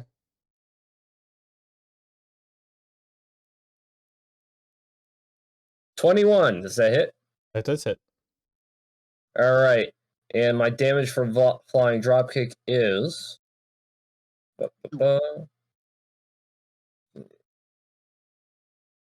84 plus. If you didn't have such long descriptions, like you would be able to see a damage right away. D8 plus 4 per square traveled. So I'm going to say I gave myself enough time to back up and travel about 3 squares, since I would have been able to do that. You just said back up, so I only took that as 1 square. You didn't move your character either, so. Yeah, okay, so 1 square. Sure. I deal 6 damage from the flying drop kick. What are you talking about? You had 2 squares there. Oh, you said 1 square. I said you backed up 1 square, but you didn't notice that he backed up a square. You're supposed to be focusing on this stuff. Okay. 10 damage from the flying dropkick. Isn't there a dex save? Yes. He has to roll a dex save to avoid going prone. I can do so as well. 10. He fails. And so do you. As we both go prone, am I technically adjacent to him?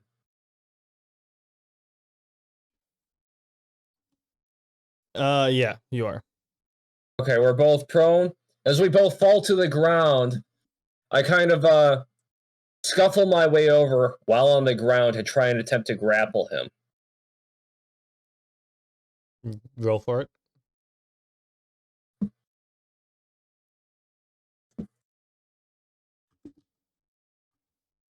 $14. You successfully grapple him. Yeah, that's agility mod plus grapple bonus, so it's +8 total. Okay, as I grapple with him, I follow it up with a ground and pound. I try to just pound on him, just beat on him. 20 plus 5. Okay, my first few strikes hit. That's one hit. And does a 12 hit? Nope. All right. Okay. What am I rolling for modified fist? Is that a D6 or a D4 with enchantment bonuses? Well, you only rolled 2 out of your 4 attacks so far. Oh, okay. You have double attacks, so you get and you dual wielding your fists. Right. So 2 out of 4 hit. You just get a +1 to damage for your fists. Okay.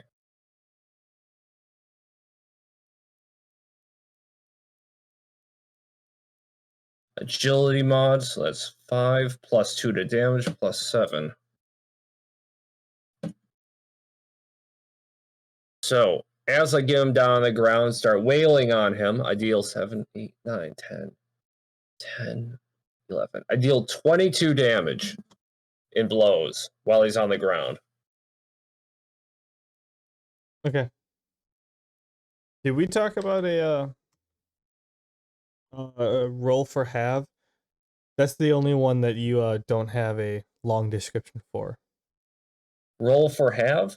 Yeah, like if he rolls a reflexes save if it halves the damage. Oh, that reflexes save is we didn't talk about that. I assume to prevent this position, we did talk about a save to avoid being put into a position where I'm on top of him. You could roll a save to prevent that.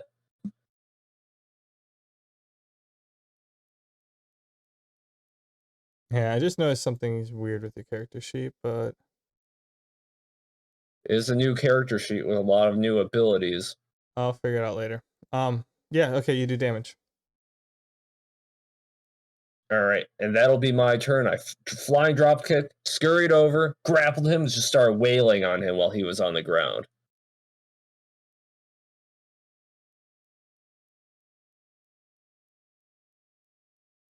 Okay, perfect. Okay, yeah. Then it's his turn. So you guys are both grappled. He's gonna start with a reversal. So Okay, roll a d20. Oh whoa. All right. I guess agility modifier. Can I add my grappling bonus to the modifier for the No. resisting the reversal? Wow, I'm rolling garbage. Okay. With my full grappling bonus, I have a +8, so 18 on it, attempting to resist reversal. You successfully resist reversal. And he's gonna do speed punches, but it's similar to your flurry of strikes.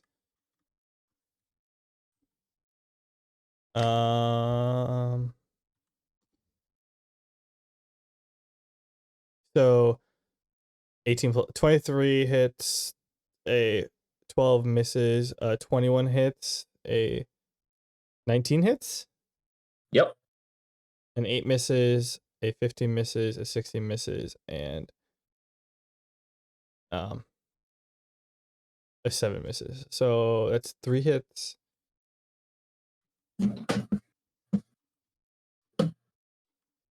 And total bonus damage. Did you roll 5 damage per hit 5 damage per hit. as bonus? Like if you have a +5, did you add it for each hit? Yeah. Okay. If I have +5 bonus of damage, I would to each hit. Well, I'm just making sure I roll it the same way that you did. Unless there's some sort of negative modifier for the ability, then yeah. No, I'm just making sure we're rolling it the same way. Not that you're rolling. I roll +5 total, and you roll +5 for each, or whatever. So you take 30 damage. Oof. So as I've got him pinned, as I think I'm wailing on him really good, he just starts, turning things around. Even though he's under me, he just starts knocking me on the chin and everything right afterwards. Yeah. Oof. All right, your turn. Okay. I grin, and I use my standard action to strike 4 times with ground and pound. Wait, technically you only take 24 damage because he gets a minus to his damage for punching it upward. Okay, cool. I forgot about that. You can add 6 to yours. Okay, I did. I take this time to take 4 swings to him. Same with ground and pound, but I'm starting this position, so let's see how things end. You ground and pounding first? Yeah, I'm starting with a ground and pound. I have a plan to do something immediately afterwards. 40, 20 plus 5. A 19, a nat 20, a 10, and an 8. So 19 and nat 20 both hit.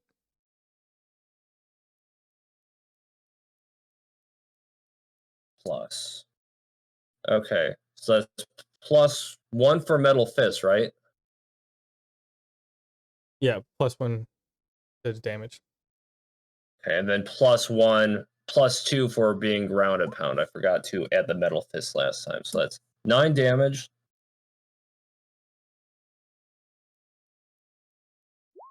And for the nat 20, 13 damage. 9 Forgot how plus quick. 18. Okay.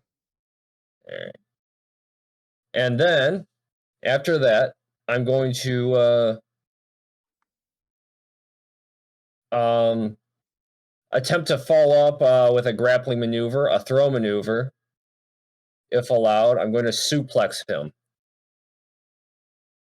You're gonna have to roll really high since you are both prone, and you're trying to suplex him. Yeah, but I'm it's just too much fun warning not you. to. It's too much fun not to. I kind of smile, a little bit of blood spitting between my teeth as after I got pummeled from him before, and I just got this idea in my head. I have to try it. A 21 for my with my grappling bonus. What grapple bonus? +3. No, that's only for initiating the grapple. Oh. Yeah, so that grapple bonus is just succeeding on actually grappling. It doesn't add to your other grapple moves. It'd just be +5 for agility. Yeah, unless that skill is leveled up. But either way, even with the grapple bonus, it misses. Oh, okay. As I attempt to suplex him, I'm trying to rear up, grab him, and flip him over. I assume he turns the tables on me somehow. No, you rolled high enough to prevent a counter to it, but you didn't roll high enough to actually. Okay. Yeah.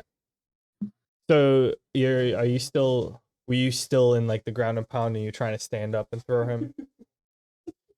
Yeah, I was going to try and stand up and throw him, but if he completely resisted me lifting him off the ground, I'm going to maintain the position. Because with your grapple maneuver, I'll allow you to be standing at the end of this turn, if you wish to be. No, there's no reason to. I like being in the mount position. Okay. Good way to get a ground and pound at the beginning of my turn. Okay. That's what he said. Roll a reflexive check. He's breaking free.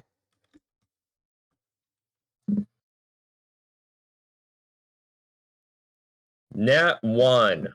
I mean, he rolled a 9, but you rolled nat 1. So yeah, he ends up breaking his legs free, and he's hitting you with a kick. Well, a double foot kick. Just same as like the drop kick, but on the ground. But like from the ground, he kind of like shrimps his legs up between my chest and him, and kind of thrusts his legs upwards straight into me. 20. That hits.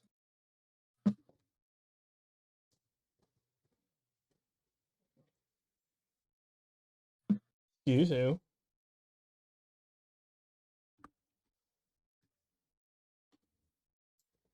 You take 9 damage.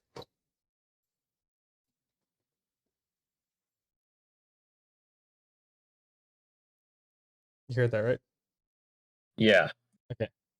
Doing math in my head. Okay. Yep. And you get knocked back 10 feet. All right. He's going to take his movement and roll up, and now he's standing and he's waiting for you. Your move. All right. Kind of size him up, and I'm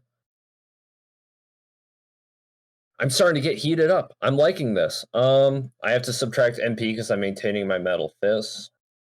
Got to subtract some.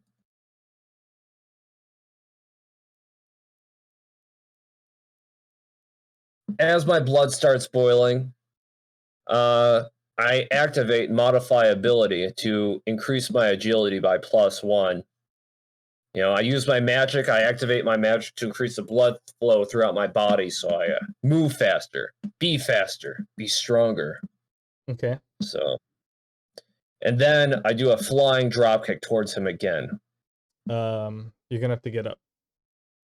Oh, I use rebalance to get up. I just spend MP to do that. That works then. Okay, and then I do a flying drop kick towards him. Where are you taking the MP off? You didn't take it off there. Yeah. Roll. Subtracting it here. I was looking at the document of the Excel of the sheets, and I'm like, you didn't move it. I change it. It's all there. You miss. 17? Yep. Oh, and I'm all out of rebalance. Guess I'm prone for now. All right. So he's gonna do a leg drop kick. Yep.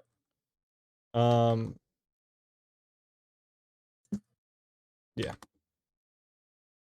Holy ballsack. 8 misses. And since you're there, he's gonna grapple into a ground and pound if he can. Okay, I'm going to try to resist the grapple. 6. 18 with my agility modifier, putting my with my magic ability, increase my agility modifier to +6. I have an 18. All right. Well, you succeed. And he's standing back up, looking at you. Okay, so I'm down on the prone. I just resisted him grappling me. I attempt to well, actually I just use rebalance so I can get up. And then I use flurry of strikes on him. I just get up and start punching him.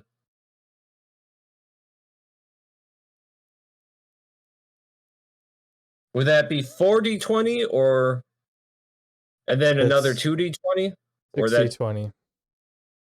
60-20? Okay. Wait, no, you can't. It's only 40. You can't use flare swipes because you just use rebalance to get up. Unless you use a movement action to get up. I use my movement action to get up. Do I still use MP? No, that's a normal movement.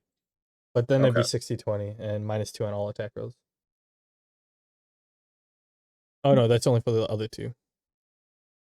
Yeah, so 40-20 plus 6.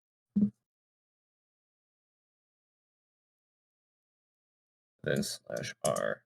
2d20 plus 4. Ooh, All right. not the best with the rolls. 9 of 15, a nat 1, 17. They all miss. 11 and a 23. The 23 hits. A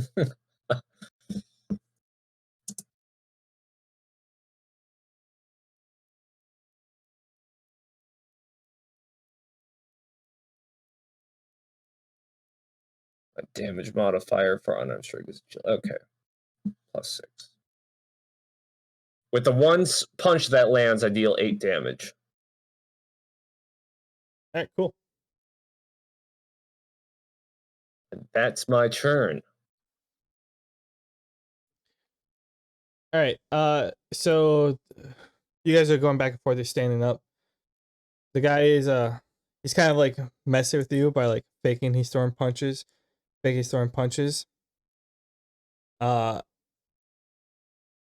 then he comes in with a massive right hand.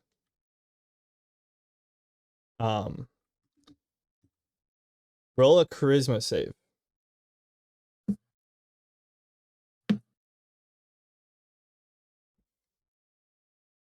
A 6. So you're distracted, so you take the full brunt of this one.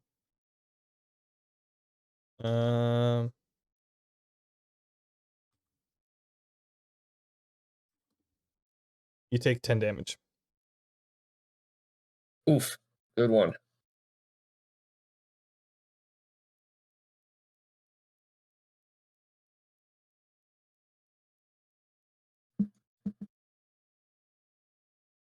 Yeah, and then we didn't move yet.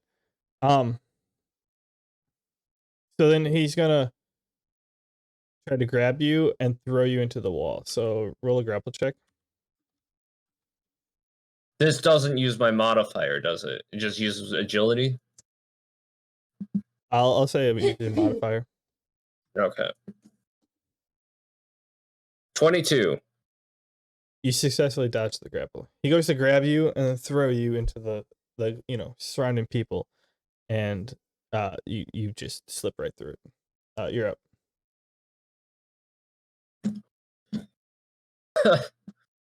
Oh, trying to bring bystanders into this, I see. Wait, I didn't. Yeah, HP at 97, really. Yeah. He got me pretty good a few times.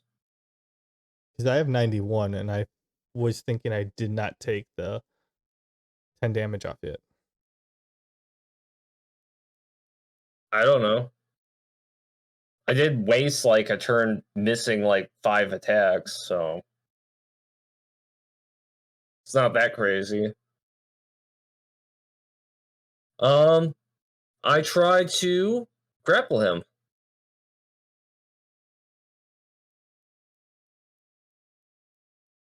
20. Yeah, you succeed.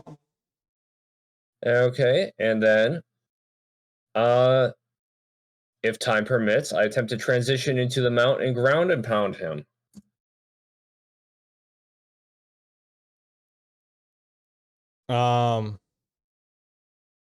You have to get him prone, which you can do with like grapple maneuver, but he has a reflexive check to prevent it. Okay, then using my grapple expert, I try to immediately grapple maneuver into getting him prone. 21.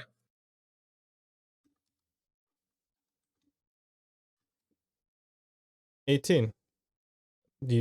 You bring him on the ground. Okay, and then I pummel him with my fists. It's for the 20 plus 6. Assuming 2 of those hit. 11 misses, 23 hits, 8 misses, and 25 hits. Yes. And then with that's plus 5, plus 1, plus 2, plus 8. Okay, 40 plus 8. Okay, 8, 9, 10, 11. 8, 9, 10, 11, 12, 13, 14, 11, 25 damage from ground and pounding. And don't think there's anything else I can do. That's my turn. All right. He's gonna try to put you in a hold. Attempt to resist. Roll a d20.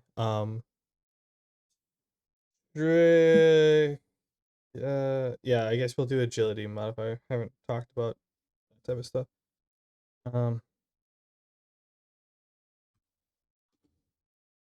A natural 20. Oh. All right, you are in a headlock or like armbar headlock combo.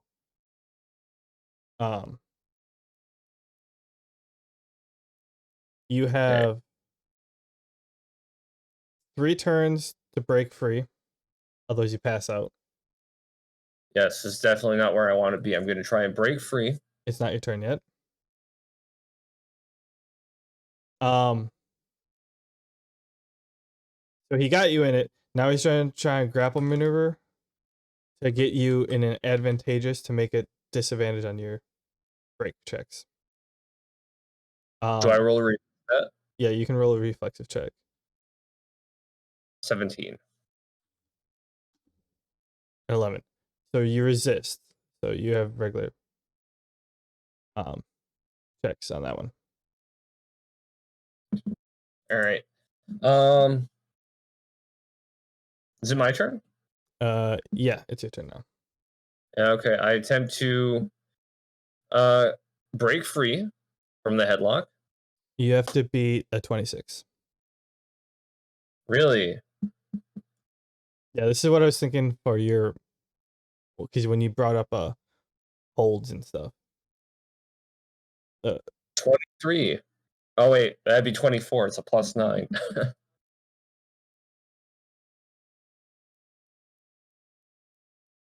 Do I roll again to break free from it? If you have another action. Okay. I try to use my bonus action to break free from it. Isn't that rebalance? Yeah, I use my rebalance to attempt again. Yeah, I roll a 9. Work. You fail. All right. Yeah, that's what I was saying, like a skill save. Like in this instance, you can rebalance to try twice. Oh. That's steep. Okay. Yep. So I'm still stuck in this headlock. Putting a 2 on your name. Oh, actually, not there. This one's a 2, so count down. All right. So yeah, he's gonna try to combat maneuver. Now that he had you for a turn, hoping that he has a better chance. Whatever. Oh yeah. So you can try to resist. Yeah. 18. Well, tie goes to the roller. So, you tie. Wait. Well, that means he succeeds. His tie goes to the attacker technically. All right, so he Goes to knocks the you over. initiator. Huh? It goes to the person initiating the roll.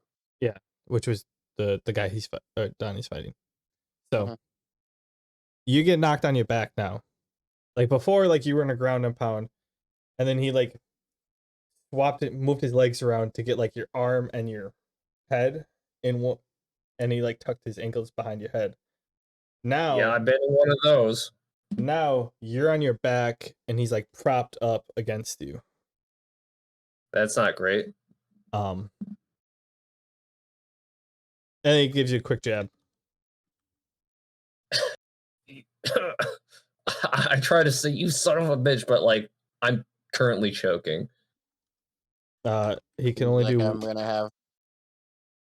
Oh wait, I'm gonna have what's- another person that I have to save on a regular basis. 19. Is that hit? Yes, it does. 7 damage. All right. Then it's your turn. I'm going to attempt to break free. All right, you have disadvantage now. Okay, so d20 plus 9 / R. d20 plus 9. Okay, take the lower of those two rolls. Wouldn't matter. I'd still fail. I'm going to use rebalance and to try to break free again. Yeah.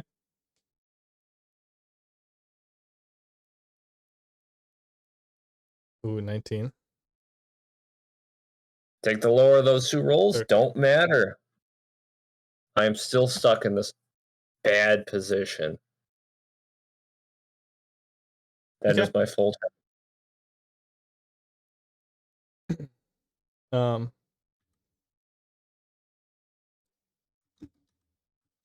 Just making sure he holds it. I'm sure. Yeah, he holds it. I was just rolling to make sure he rolled over your AC, so that you have disadvantage again next turn. Right. So it's your turn. Yeah, he's just holding. He's just leaning into it now. Oh God. I really didn't account for this. I desperately tried to use my last press to break free again. Okay.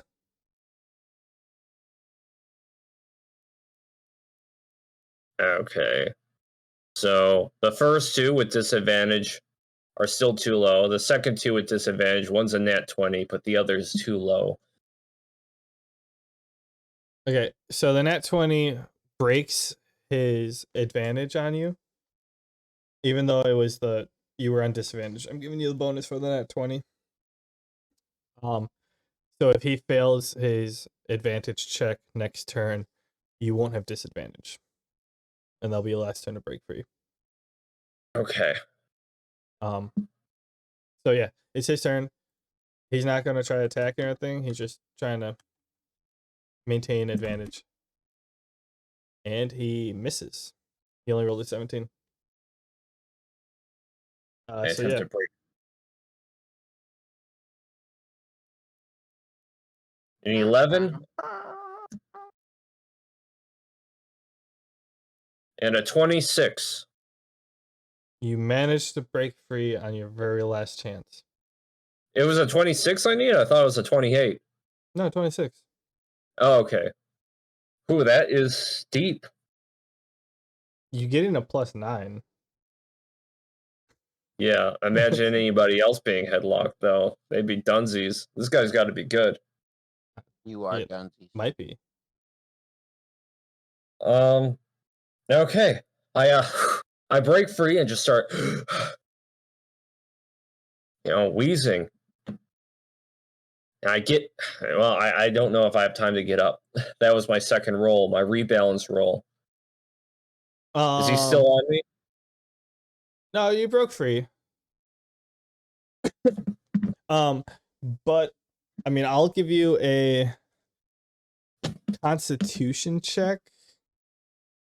You have to get above a 20 because you were on the brink of passing out. 7. All right, you're not able to move.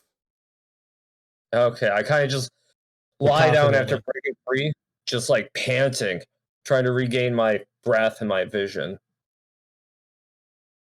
All right. So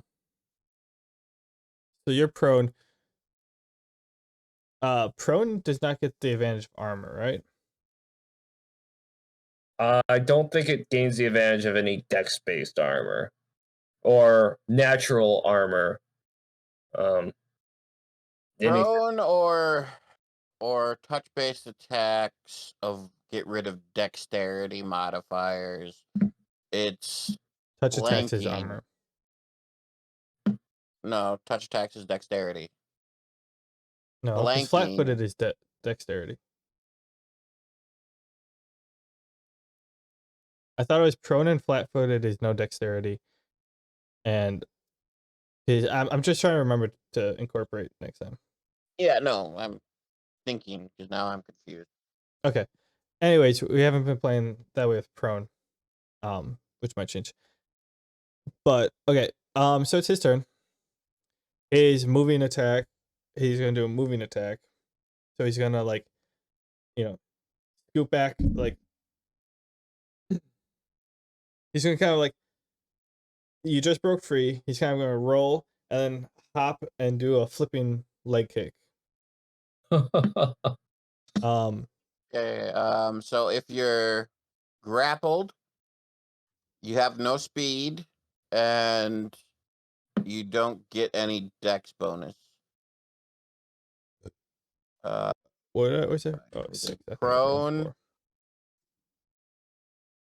Only movement option is crawl unless you stand up. The creature has disadvantage on attack rolls. An attack roll against the creature has advantage if the attacker is within 5 feet of the creature. So it's nothing against their dex or their modifier or armor modifier. It's just that they get advantaged. Yeah, but Advantage. that doesn't say if the attacking creature is prone to. I'll come up No, with it a whole doesn't. new system. How about that? So I rolled for advantage, and they both came out 19s. that So that works. it was only one hit, but I was gonna hit either way. Okay, so RD10 plus 5. You take 7 damage. All right.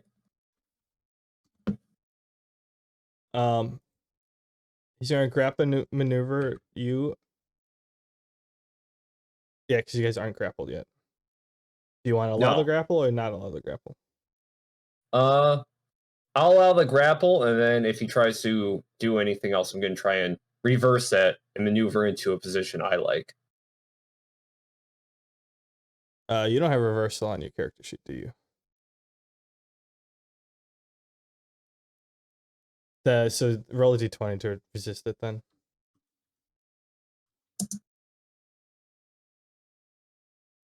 $15. 8. All right. Well, he's gonna go back to the move he did before. Right. What is he doing? He's kind of like right in front of you. He's kind of like rolling back, or like rolling back to his feet, and then doing a front flip and like kicking you in the chest. Oh, gotta throw some sauce on that flying kick. 6. A 15 and a 10. They both miss. All right, you're up. Yep. Does he fly past me? No, it's kind of like a rolling kick. Like he's not flipping over you. He's just like flipping in space just to get momentum. Oh, okay. Well, I'm gonna roleplay that I'm trying to grab his leg as he's kicking. It's just gonna be a grapple attack. Yeah, you trying to grapple him? Yep. 17. He misses. You miss. Okay. As I try to grab his leg, kind of just miss it, and then it's just I follow up with a standing punch attack. Well, bonus strikes, since that is a standard action that missed. Okay.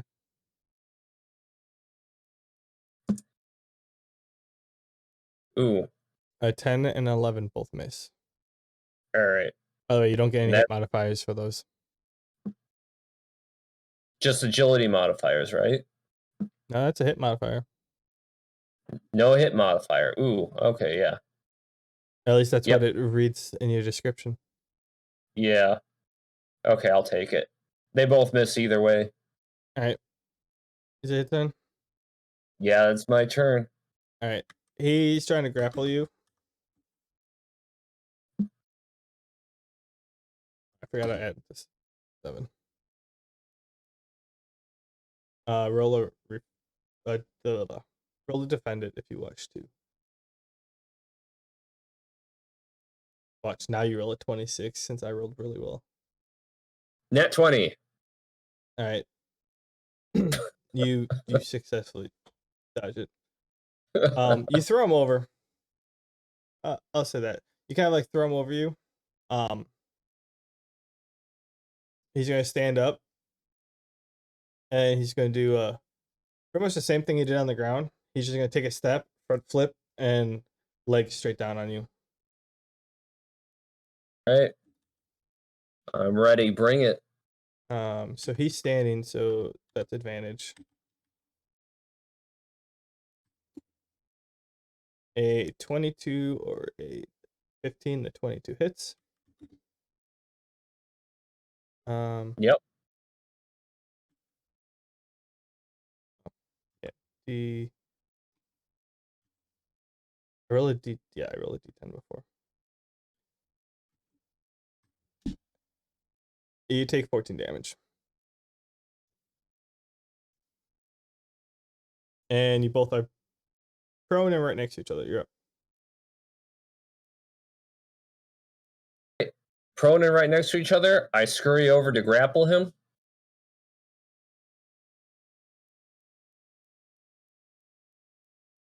$27. I mean, I'm gonna roll, but I'm pretty sure you succeed. Yep, I rolled a 16. Okay, grappled. Okay, and then I try to get him into a headlock. So I'm gonna have to maneuver to do so. Right? You can try. You don't have the skill though. Yes, you can try. I do have submission as a generic skill. Generally along those lines is what I'm attempting. An 18. I'm not gonna read that description right now. Dude has like 3 sentences in his description.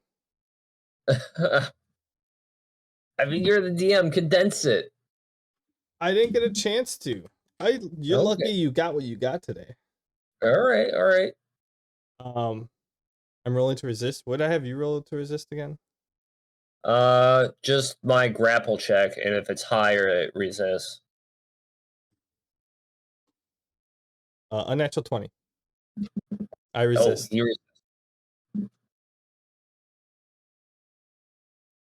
Oh, okay.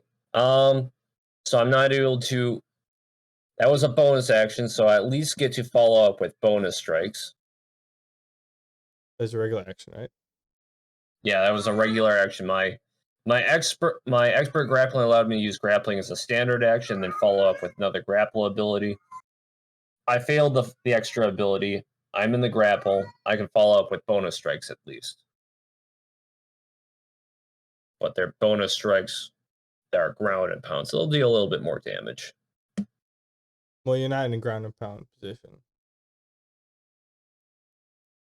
They're just normal D10s or D20s. Does a 17 hit?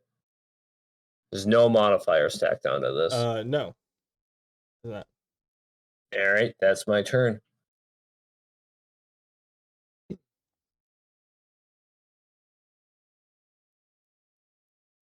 I must have missed some damage for you.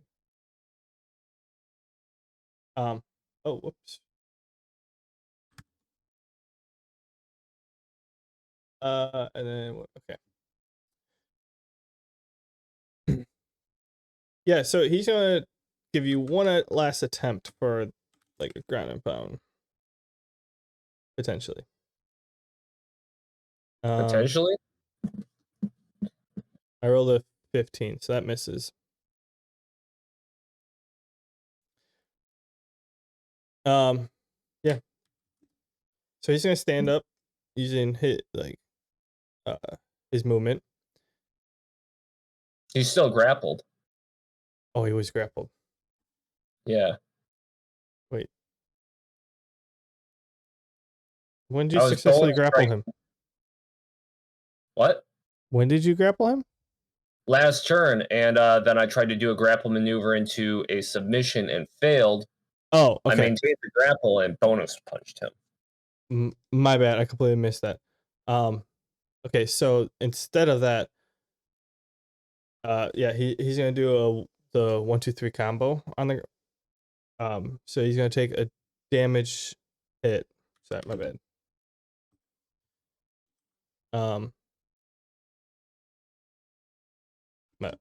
Yeah, I missed that one. 2d20 plus 6. So the 8, right? 8 and unnatural 20. The unnatural 20 hits. And a 13 misses. Right. You take 11 damage. Oof.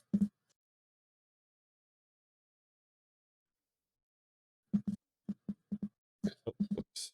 I might have accidentally took damage that I was supposed to take off you, and took it off him by chance. And it's his bonus action then. He's gonna block. Oh, he's gonna try and block. Yeah. Because you're in ground and pound. Yeah. Oh, so he's gonna guard essentially. 20 plus 6. All right. Well, yes, indeed, I'm going to ground and pound, and hopefully his block doesn't work out too well for him. A 14, 15, 15, nat 20. The nat 20 hits. All right.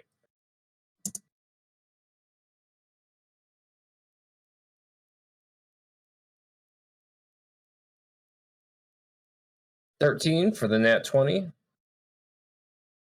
And then I follow up with flurry attacks.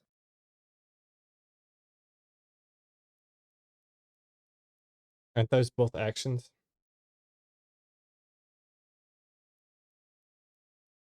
If I'm ground and pounding, That's that's an my action. standard action. That's my 4d20. And then flurry is my 2d20 with negative modifiers. That's only It's in just- addition to normal 4 attack. So if you punch normally, you would get the bonus too. Otherwise, you can use your bonus strikes, which you get no. Okay, I can't do flurry while ground and pounding. No, flurry of strikes. It's literally taking your 4 normal hits into 6. Okay, I thought I could do that while ground and pounding. You can't combine the abilities. That's what I'm saying. Like if you decide to punch him 4 times just straight up and not use the ground and pound, All right. you could have added the 2 for flurry of strikes. Okay, then I use 2 bonus strikes at 13 and 14. They both miss. All right, that's my turn. All right, he's gonna try to. You guys are grappled. He's gonna try to put you in headlock. Oh no, not this again. I mean, you're the one who stayed in the. A 27. That'll succeed. So you are now in a headlock. He's gonna try to move to get combat advantage and put you at disadvantage.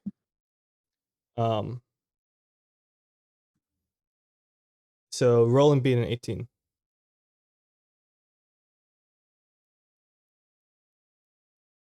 A nat 20. You successfully block. So instead of knocking you over, and putting you on your back. So if you would have failed, he would have knocked you over, put you on your back, and he would have put you at disadvantage. If you would have succeeded, you still would have got knocked over. You just would still have normal attacks. But with this, you block. You're still sitting upright. So you're not like you're still in like the ground and pound position. All right.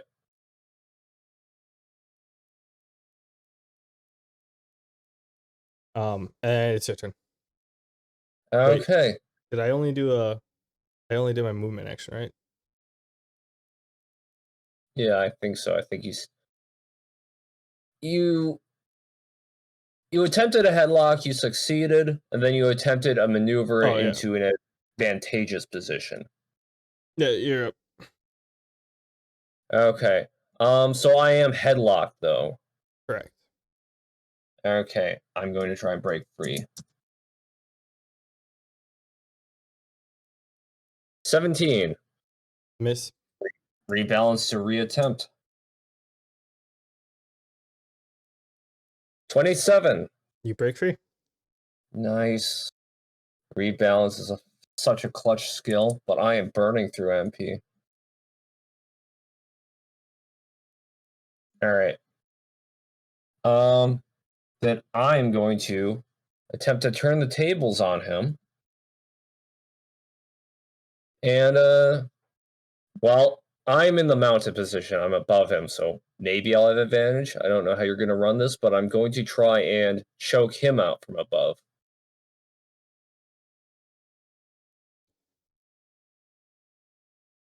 Okay. 9. My full grapple modifier, I roll a 24. I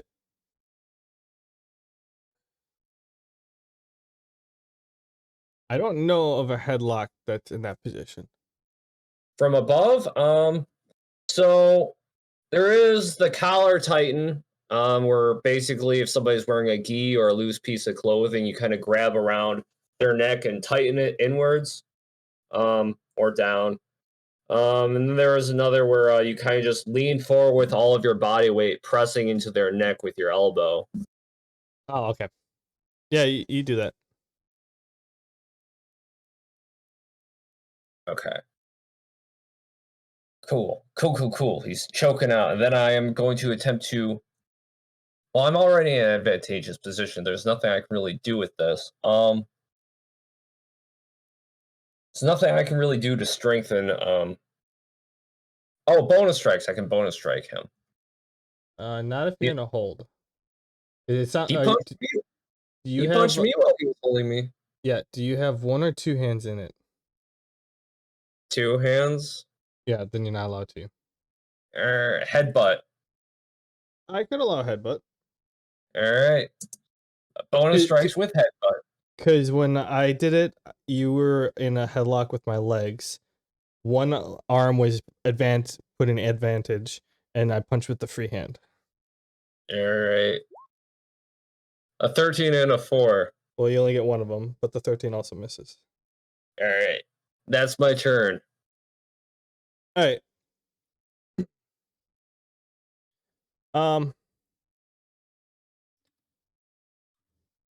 So he's going to try breaking free. Oh, no, you don't. What's he got to roll? He rolled too low. He only did 21, but he'll do it again. He has rebalance as well? 16. You didn't notice that? Tricky. Yeah, he's still in it. Alright. I kind of smile and I continue tightening my grip, trying to hold this this submission maneuver, and then I headbutt him again. I mean, you could roll to put, even though like basically like literally like you're in the most advantaged position, but like how I'm thinking of grapple and submission stuff is like if you succeed, you put him in submission, and then you roll for advantage, which pushes the person disadvantage, even no matter how it's played out. So like you There's could kind of a way you could make it better for yourself, I imagine. When somebody's mounted, a lot of times they could have their legs wrapped around you, and your legs would be behind them. And if you want to strengthen your mount, you can try and find a way to get your legs out, your entire torso out from between their legs while you're sitting on their stomach. yeah, like that's what I'm saying. Like you're however you want to like say it, do you want to try to put me in disadvantage essentially? As I try to strengthen my position, I roll a nat 1. You fail. Is that grounds for him to get out? No. I headbutt him. I mean, if I felt like it, I could give him an advantage since you failed so hard, but you 17 missed. on the headbutt. You missed. All right. So he's trying to get out.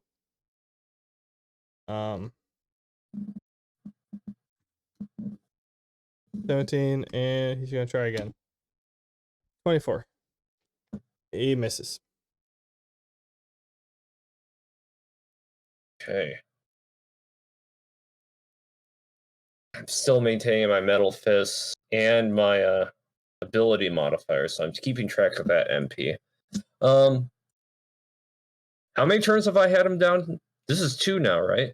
This will be the second turn. Okay. I continue tightening down with my submission and try to tighten down for a more advantageous mount. 15. You fail. All right, and then I headbutt. 3. You miss. The headbutt does count as bonus punches, right? Okay. And that'll be my turn. All right. So last he's gonna try breaking free. An 18 that misses. Yep. A 12 that misses. So That misses. he's laying there and he's like, it's like, how could, like, I could have broke free. Oh, I just made my dog bark. And then he taps her. He like kind of lightly like taps her. Your arm. As soon as he taps out, I release him and get up and raise my hands into the air. Woohoo! Take that. The beautiful fist of Brockheart strikes again. He gets up and he goes to, you know, the two friends bring you guys to the middle. And he's like, everyone, the knight from Brockheart is the winner, and people cheer on that. It was a good fight. Gentlemen, shake each other's hand. Okay, I gladly go to shake his hand. I say as we're shaking hands, that was a great fight. He's like, yeah, it was. He's like, you got lucky breaking free. I think I held it for an extra turn, but if you would have punched me a couple times, you would have just knocked me out right then and there. You were that close. And he kind of like just laughs. He's like, but no, it was a great fight. I enjoyed it. Maybe again sometime if I'm visiting around these parts. He's like, oh yeah, hey, you should sign up for the tournament in a couple weeks. There's a tournament. Yeah, there's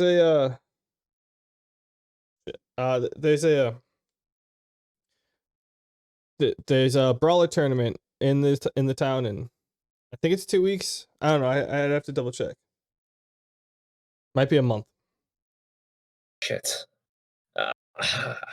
Hold on. keep me posted, but I do have some nightly duties I need to attend to. I might not be able to stick around these parts for long. Oh, that's fine. Just go. The information is, where was it? It's over on the old quota. Oh, he's like, it's over on the information board over there. Yeah, that's where you guys were. Quota. Yeah, it's over because you guys were like in the plaza. Like, yeah, it's over on the job board. There's posters all around. It says on there who to talk to. But yeah, you should join. You probably can make it pretty far. No doubt. I am the beautiful fists of Brockheart, after all. Sir Gale Glavinus. That he's like, at that, like, everyone's tired, and so like the crowd has dwindled, and everyone's going home. Your night associate walks up to you, and pats you on and say, "Hey, we should head to the inn." And the other guy makes his way away as well. I kind of, crack my neck. Yeah, you're right. It was fun, though. Like, hey, what? All right. So then you guys head on off to the inn. Yep. All right. Well, we're gonna stop here, even though it's way too late. Yeah, we were going on. But then again, we did start like 45 minutes late, so. For a good moment there, I thought these guys were all knights, and I was here with the entire platoon, and we were just roughhousing. You don't know who they were necessarily. No, I don't. But yeah, anyways, that's gonna do it for us. We went a little extra. Partly, I felt bad for skipping the couple weeks, the last month. So I enjoy this extra like half hour. So, oh, sorry. With Gnomeface arriving at the city and trying to wait his time out just to get a ride back to Yellow Seed so he can go to Brockheart. He has camped out in an inn for the remainder of the day. Meanwhile, just over a couple blocks away, a mysterious knight who claims to be from Brockheart has just jumped in a wrestling match with some locals. He, after a, tough back and forth fight, he just narrowly pervades in the skirmish. Find out next time if these two will ever cross paths. Will Gnomeface go for a brawl? Will the knight expose where his magic came from? But we'll find out next time on the Guild of Brockheart. Love you guys, and see you later. And any last words, you two?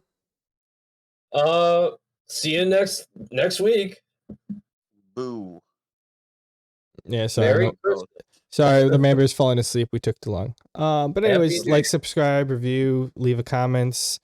Blah blah blah. I missed it. So yeah, we'll talk to y'all later.